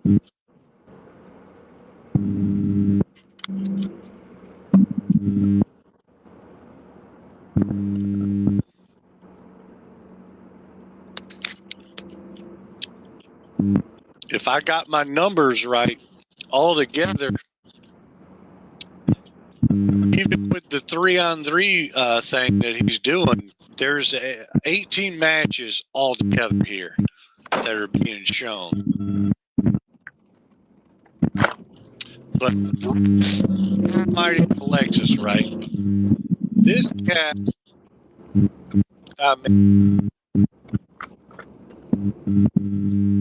Hamill again on the left. Some big dudes right there. Hamilton. That is an OG arm wrestler right there. Anyways, Bruce Lee, right? Very small guy. He's like 154, 176 guy. He was supposed to be on my previous episode as my guest, and he caught my eye because he was doing what you were just talking about, Nanya. This guy is by himself. I don't even think he trains ever over the table. Far as I know, I may probably be wrong, but Facebook feeds, and I'm seeing all these videos of him doing these arm wrestling lifts over certain tables and whatnot. And he previously at AW5 went against Austin Jennings right-handed, and he got smashed. And he had to give up some hats, which were really nice hats. I mean, he even had a hat for David Kotlow that was like gold plated at the top or whatever, said boss, you know. But, Bruce, when you look at his stats on the ARSarm.com site, this dude has been taking some lickings, and he's been in the sport for a few years now. And I don't know, it caught my attention for real. Because, like, I see this cat. He's hungry. He's thirsty. Like Clubber Lang, Rocky 3, by himself. He's working hard. And if he stays with it, I would like to see what he does within another year, if not less than 2 years in this sport. Because he's got a lot of things. He's competed a lot. And he against Robbie Tex Hennigan. That is just like a mismatch, in my opinion. Like, I mean, it is a total mismatch. Robbie Hennigan should be going against me, not some 154/76 guy like this. But I'm pretty sure, but I'm sure Bruce added this match, probably, for certain reasons. Kudos to him. Shout out to Harlan, it's not Harlan, I've heard you say this before. I have to correct you. Cujo is a dog, a Stephen King movie and book. You mean kudos. It's not Cujo's, it's kudos. Kudos. Kudos, kudos. Yeah. Yes, there you go. You know what I'm glad saying. I could correct you. That, yeah, kudos. I know, but that troubled me. Yeah, I heard you say it before. Yeah. Yep, there you go. That's okay. I don't mind being corrected, even on my own show. Hey, Harlan, guess where I'm on my way to? Trying to get your next fix. I'm sorry. I had to. I'm actually going to pick up my coveted 304 right now. Picking up my 304 from her parents. What the fuck? What? Yeah.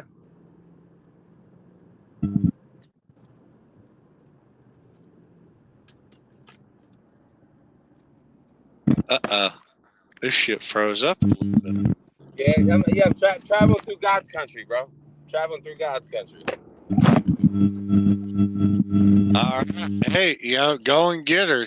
She probably feels more safe with you, when when you were making her sandwiches and everything, then with Joe bro, Schmo, who bro, wants bro, to I make and take everything from her. Harlan, any woman I love or even I fuck with, I make food for everybody, bro. I make food for fucking anybody that comes over my house. That's what us Italians do. What? We make food, we cook. Man, if and when, God willing, I don't know. We'll make dinner together. Shots fired! Shots fired! What? Even if she teaches me recipes, I'll cook it better than she does. I'm just a better cook. You know what I'm saying? Being a good cook, all the great cooks are men, Harlan. Like women can cook, but a lot of these bitches nowadays are like garlic powder. I hear you. Great value garlic powder and shit. I hear you. Ain't no bitches mincing onion. They ain't fucking mincing garlic. You know what I'm saying? Like I get fresh produce, motherfucker. I cook. Just, you got your knife side. You got your pistol ready. Yep. My Pyrex. Get all my Pyrex ready.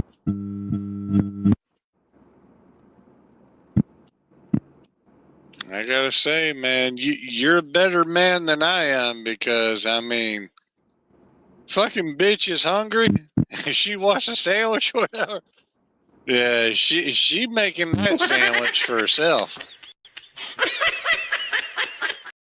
Food, all right, and you wow them, and then they do whatever you want, Harlan. That's the way it works. Yeah, I mean, I hear what you're saying, man, but hey, some motherfuckers. You shouldn't have to be doing Bro, I don't cook every night, Harlan.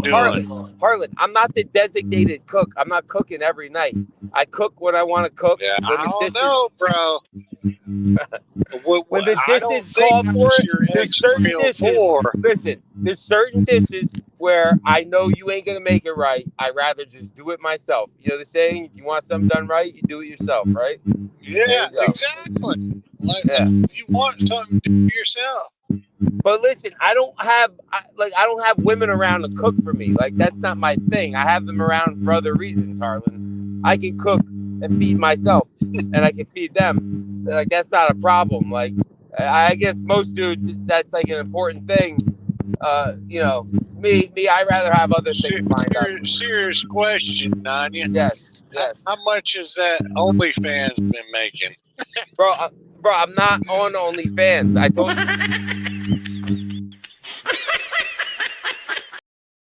The only game in the market. All right, it's oversaturated. It's overblown. Oh my god. There's way better fucking markets. The internet is vast and broad. It's not just OnlyFans.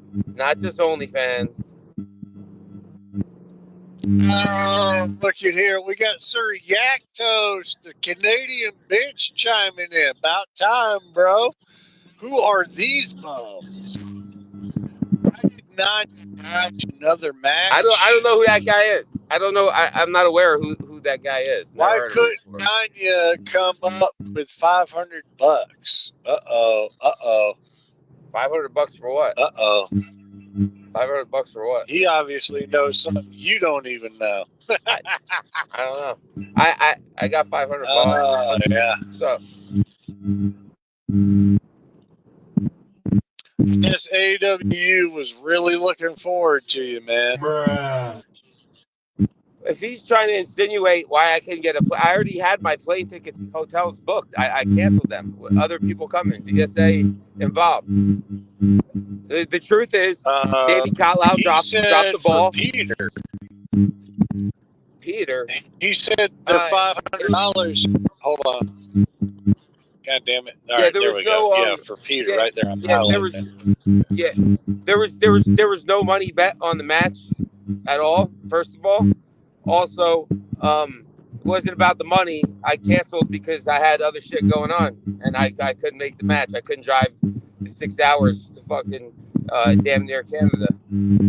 So, all right. I had other business to attend to. Same reason I canceled AW. Injuries, life situations, yada, yada, yada.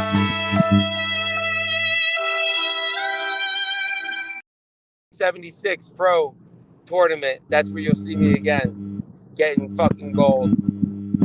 We hear you with the violin. Now, here's the big one, Nanya. And I want you to be 100 on this. No bullshit aside, all right? Yeah. Andrew Yakovich is asking about the Bana match, right? Yeah. And and it's okay, right? Like, don't bullshit us, right? Do you believe that you could have beaten, not mentally or spiritually, but do you really believe that you were on a level where you could have beat Peter Bana, that Steve Fernandez or whatever's fucking shit that you were supposed to, and you were all?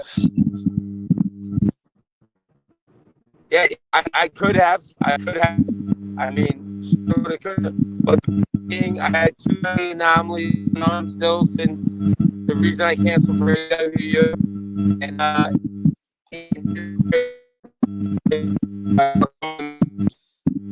called Peter and him. So I'll be at his next event, and I'll probably be having the match with Peter at Steve Fernandez's next event. Is that 100 or is that Jen? Oh, there he goes again.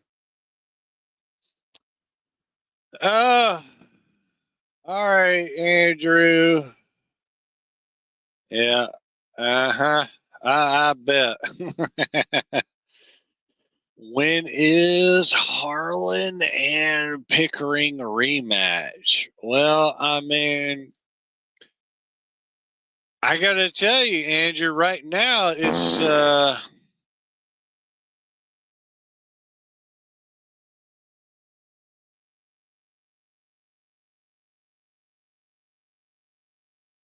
yeah, I mean, it's a fart for right now. Can't tell you. Cannot tell you when that will be.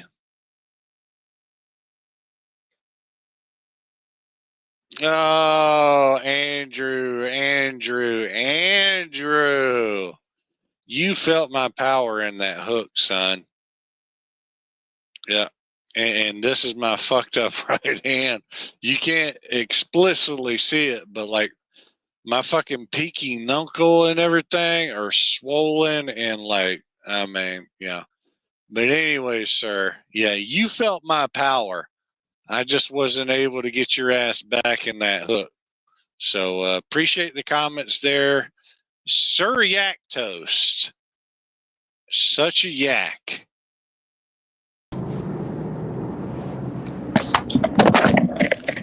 Yeah.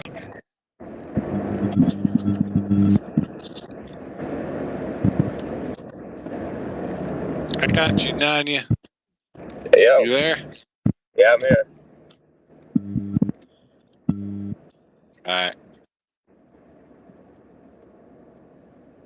A lot of big questions around my left-handed match, bro. A lot of big questions. What are yours, by the way, on my left-handed match with Clinton? Huh? What'd you say? What was your take on my left-handed match with Clinton Pickering? It was honestly my most look forward match. It was the one match I definitely made sure I caught live, and I was rooting for Clinton to win. And after that first pin, though, I already saw what you had.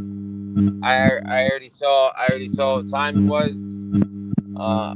I saw Clinton's overconfidence off that one pin, and I saw you catch the read. And I pretty much after that first round, I knew you would have it in the bag after that. It was just seeing how you read it and reacted afterwards, and then like you did get he didn't go right through. He had to readjust. I know Clinton's pulling style and how he goes to the outside extremely. And just from the way you were set up and what you were doing, I knew you would adjust and get him on the inside there.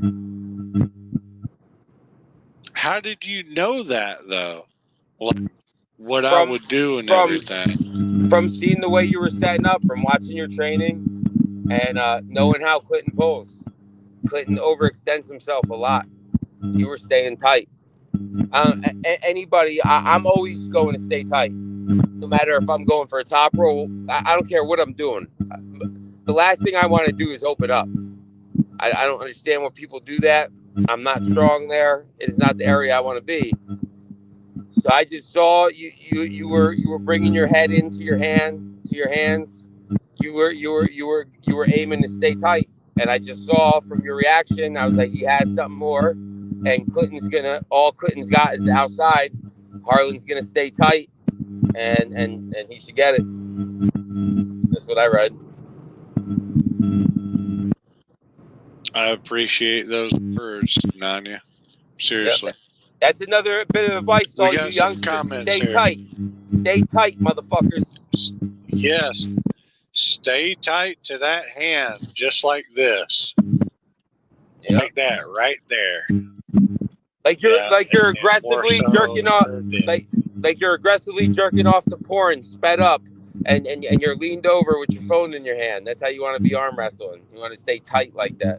Gotcha.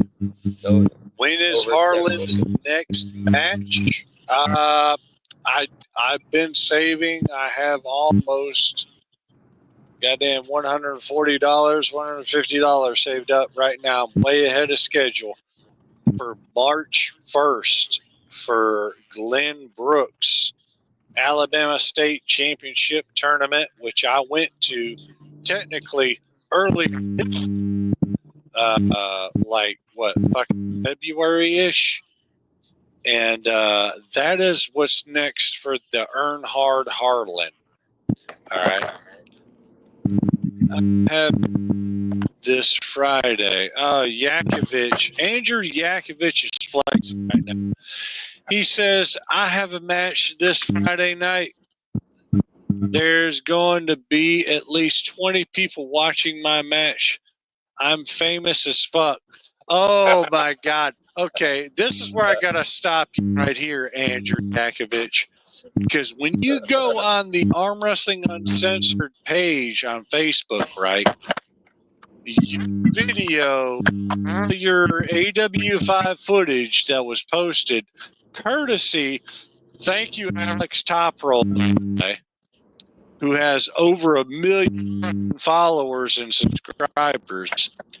Andrew Yakovich has 330 views on his shit, right? Where it says, and it starts off musically, Andrew Yakovich is gay, Andrew Yakovich, is gay. When you look at my shit, right, and as a wrestling fan, right, Nanya, you're right? Very controversial figure in Canada. Killed his son and his wife for certain reasons. I don't condone that, but there were reasons behind that.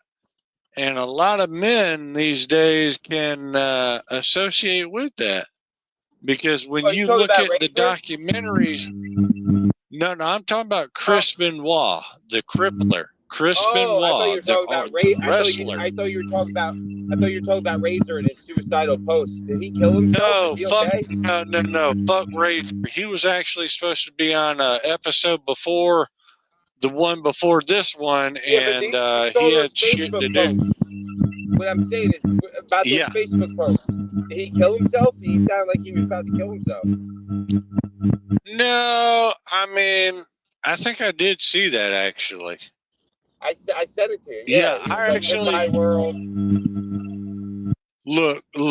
If the Razor killed himself, if the Razor did kill himself, I mean, the Razor is working a hard-ass job you know, he lives in Canada, and more so on the women's side, you know, if he has, you know, given himself to a woman who he trusted, had a child with her, and then they had hard times, and all of a sudden they're splitting up, but he didn't want it to end, I could understand that. I've been there, done that, and I hope the Razor has not killed himself. I don't want him to kill himself because us men can be better than that. We don't have to define our lives around women, and women don't have to define our lives around us either. And that's how they're playing it in social media and everything. But the reality is, in a lot of ways, even with OnlyFans, women should be sucking our balls. I will say that explicitly. And I don't give a fuck because I know my history. OnlyFans was brought about by men, and women are ripping the rewards. They're also reaping the rewards on, say, you ever venture to Bigo, the app that is so fucking famous and this, that, and third? Bigo, Bigo. Never heard of it. That app is trained. That app is totally run by fucking women. Yeah, I mean, unless you're like a top G and you got a lot of connections and shit, it's a fucking joke. Straight up. But anyways, if the Razor did and has killed himself, my heart goes out to that gentleman, because Hey, I Harlan. know what it's like to be a hardworking gentleman, and then Yeah. are the sole proprietor of creating a family. Not right now. I'm just trying to find a garbage. All right. And it wouldn't happen without you. And it happens, and then it disintegrates. That is sad. Ain't nothing disintegrating when you keep tending to it. It's like having plants. You got to water them. Fuck that shit. Look. Because of the way the economy goes these days, both partners, there's no such thing as a nuclear family anymore. There is no longer the days of one person, unless you're top G or at that level financially, who's going to make all that money to have a substantial family, happy wife, this, that, and a third. It's just not going to happen. I've been in a nuclear family. I was raised in one.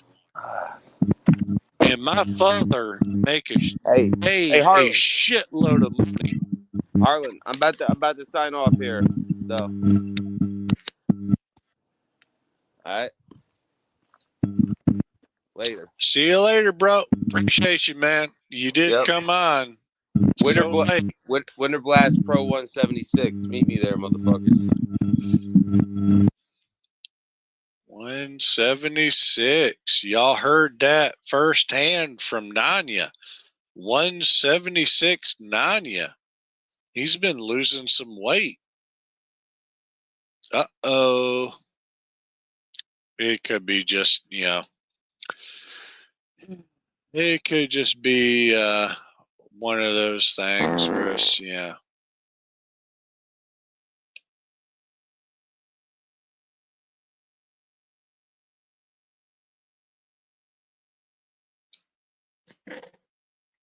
just a farce.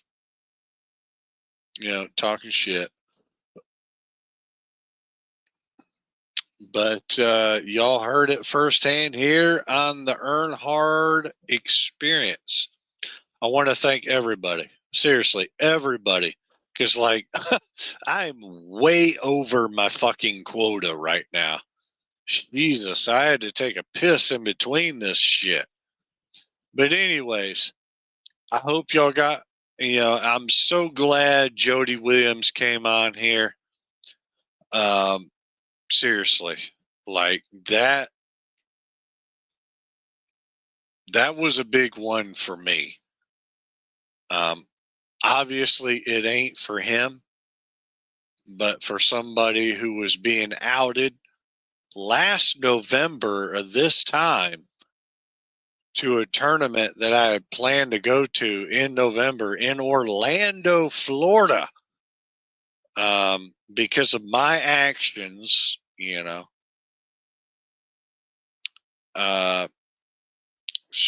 it was really good to converse this, that, and the third. Let me see here. I don't want to miss out on all the comments. God forbid Sir Yak, crucifies me. So Yak is flexing right there. Why was Little Pop the weakest human I've ever touched? Oh my God. I hope Timothy Kylonen and Christopher Kylonen see this. All right. Why did I lose to an Asian cello player who was ranked 10th in North America, the 176? Because, bro, like, yeah, woo. I wonder, right? When the cello player was he playing with his fingers up here on the strings or whatever? Or was he with his right hand? This is my right hand doing the violin. So I bet you, Sir Yak Toast, his finger was up there doing the frets and everything. Because, yes, sir, that's why, and I used to play a lot of guitar back in my day, probably why I'm so stronger, more so than my right hand, even though I'm a right hander. Pickering Harlan left hand is a good match. Yeah, it was, but I mean, yeah. That was Kotlow's past, you idiot. Not Alex's. You don't understand social media posting timing and algorithms. I guess not. I guess the Canadians are like sucking some serious dick. Cause like, I swear to God, man, like, bro, I know this one bitch on Bigo right now who does like drinking. She plays video games. She waves her hair like they do. And oh my God. And yeah, they're making the peanuts. You're full of shit. Share that with me. You're full of shit. Oh yeah. That was weird. Yeah. Oh my God, yeah, you're just lighting it up, darling. Laughing my ass off. Harlan cracks me up a lot. He doesn't mean to, but he's hilarious. Yeah, I'm so hilarious where right-handed I cracked you. I cracked you. It's all over Alex Top Roll's channel. What's the hot drama? Oh, we had the wise man in. Hello. That was a hello to the wise man. God damn, y'all been lighting up this shit. Hold on, I'm catching up. Harlan is full of wisdom. You better believe it, son. Because if I take my right hand seriously more so than I did, you don't even understand. Like, seriously, bruh. I never squat down for a outside game, right? Yeah, and that's what I did with you.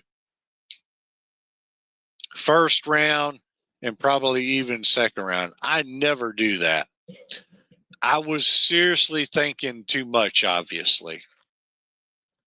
Congratulations. You had me thinking way outside the box so far to where I didn't even get you.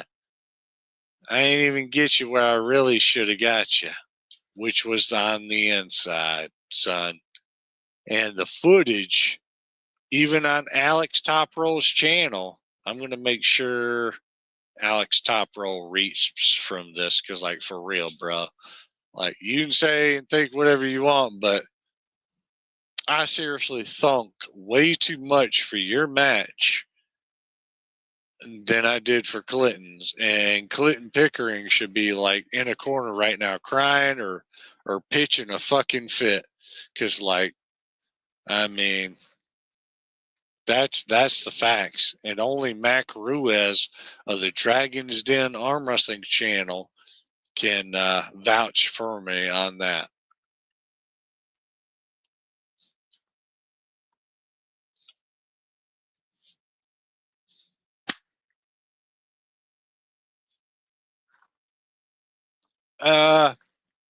David Kotlow, I will acknowledge you. You are the man. You are the wise man. But you need athletes to your events. So who's really getting acknowledged there, baby?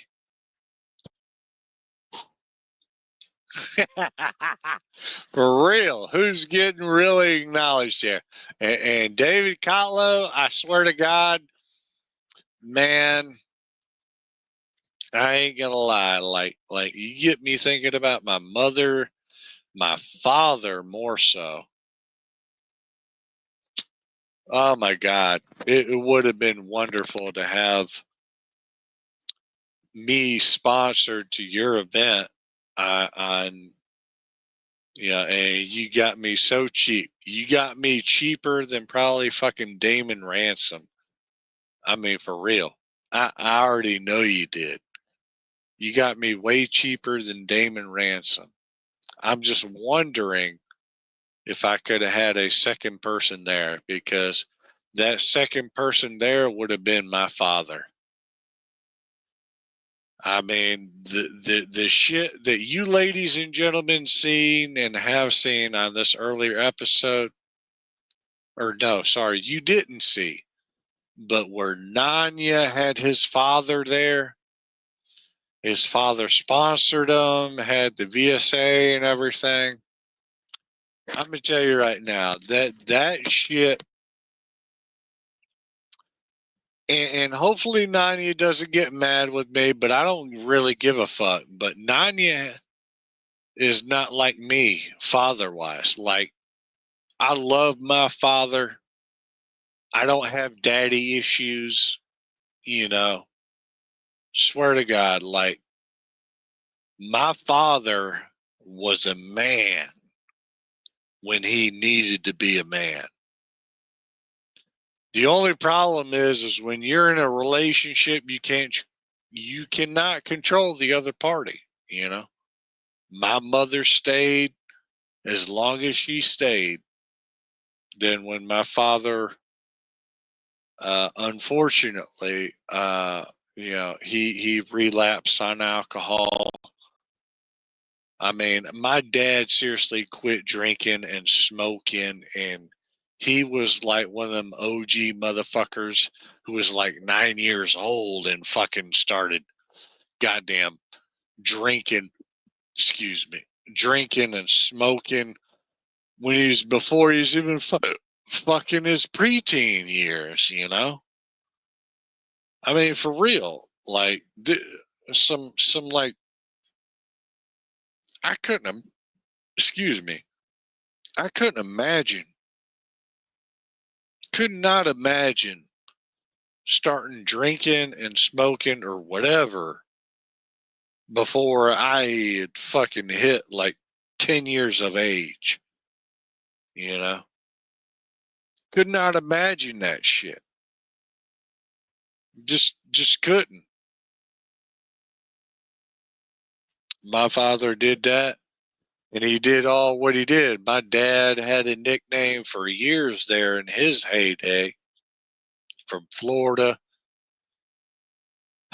Brooklyn, New York, and then eventually Georgia. You know, he was a wild man, you know. I can't hold a candle to my father because that son bitch is still hanging and finishing drywall a little bit, not terribly too much, probably none at all. But my father, physically, specimen wise, I would have loved to see what my dad could have been in the arm wrestling world in his fucking prime. And I've heard some stories from my dad, right? But it is, it's stories, it's stories. But I also come from a lineage where I come from some big ass motherfuckers too, on my mother's side. Yes, sir. I'm talking about 6'4", 6'5" guys. And,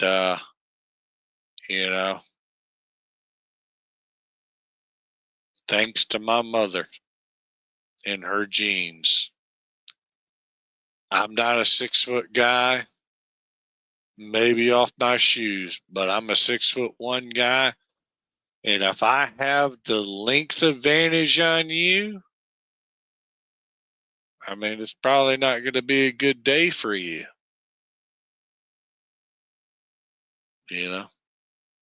I'm just going to say that. Let's continue. All right, we got Big Deal. Yes. Appreciate all these comments here, Sir Yak Toast. Andrew Yakovich. Yes, sir. 117 subs now. You better fucking believe it. Started from the bottom. Now I'm here. That's a rap song right there, lyrically. Hot show. Where's Nanya? Goddamn. Are you fucking serious, David Kotlow? Like, seriously. I had Nanya on here. He was late, way late. But check this out, David Kotlow. I had Jody Williams on my show, sir. Yes, sir. Nanya is cutting weight to 176 or Winterblatt. I mean, he said it. I didn't say it. I was just quoting Nanya. Because he can't afford food? Yeah, I mean, smart move. That's a hoot. Who is in the chat, Alpha, now? That's a good question right now. Who is the chat room Alpha right now? Yeah, right here. I'm running the show. But anyways, we got to cut off. We seriously got to cut it off here. I'm way over my quota. Like, goddamn. Episode 6 was extravagant, exciting, and unexpected. I will say this, because I did not expect my boy, or he's not my boy, but my fellow arm wrestler Jody Williams to be on my show, and that seriously meant a lot.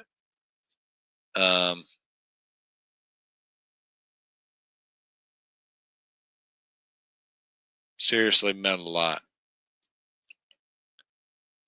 And maybe I can't give too many details on this, but maybe I can be a part of Jody Williams' team, and I'm not going to go into detail about that. But there is one man who can make that happen.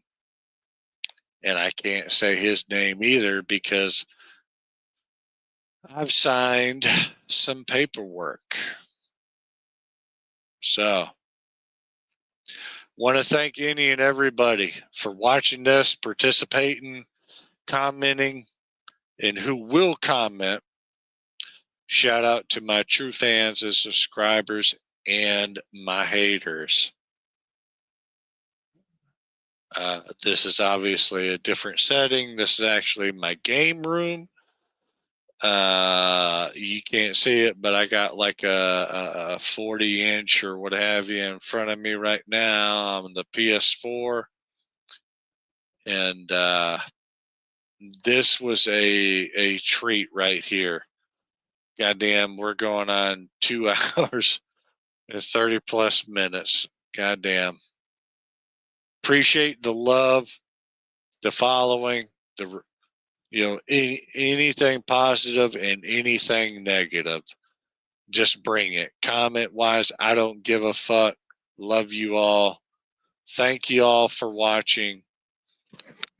This is the Earnhardt Experience, episode 7. I'm telling you right now, I booked it with Michael Bedwell and his wife, and I'm looking forward to this episode. This one actually hits home to me, and I'm on a personal level. It really does. It really does, because like I was raised in a nuclear family, and I know what all that's about, basically. And I miss that structure. Miss it. But it is what it is. To all the warriors out there,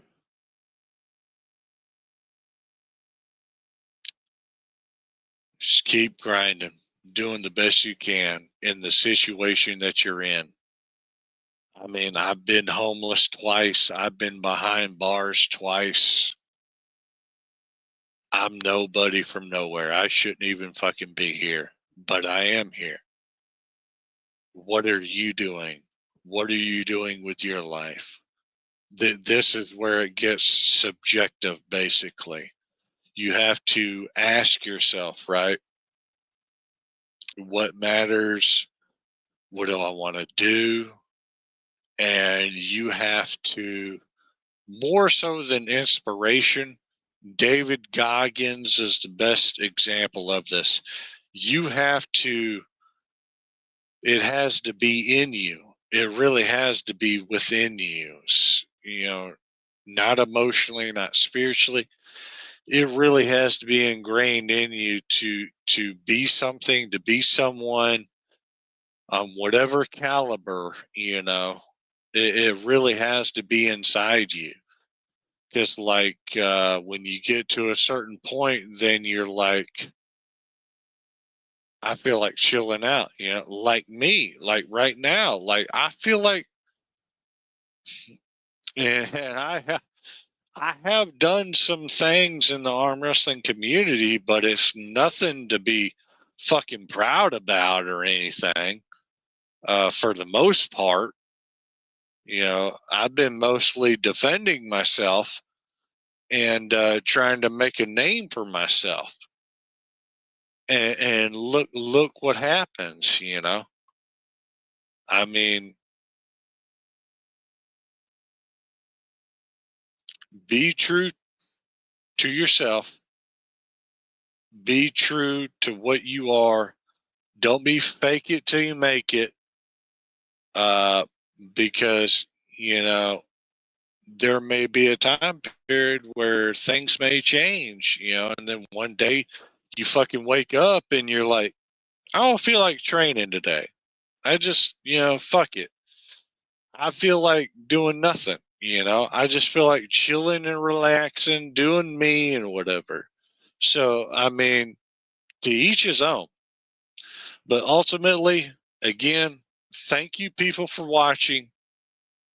Thank you for the love and the support and the hate. Love the hate. I'm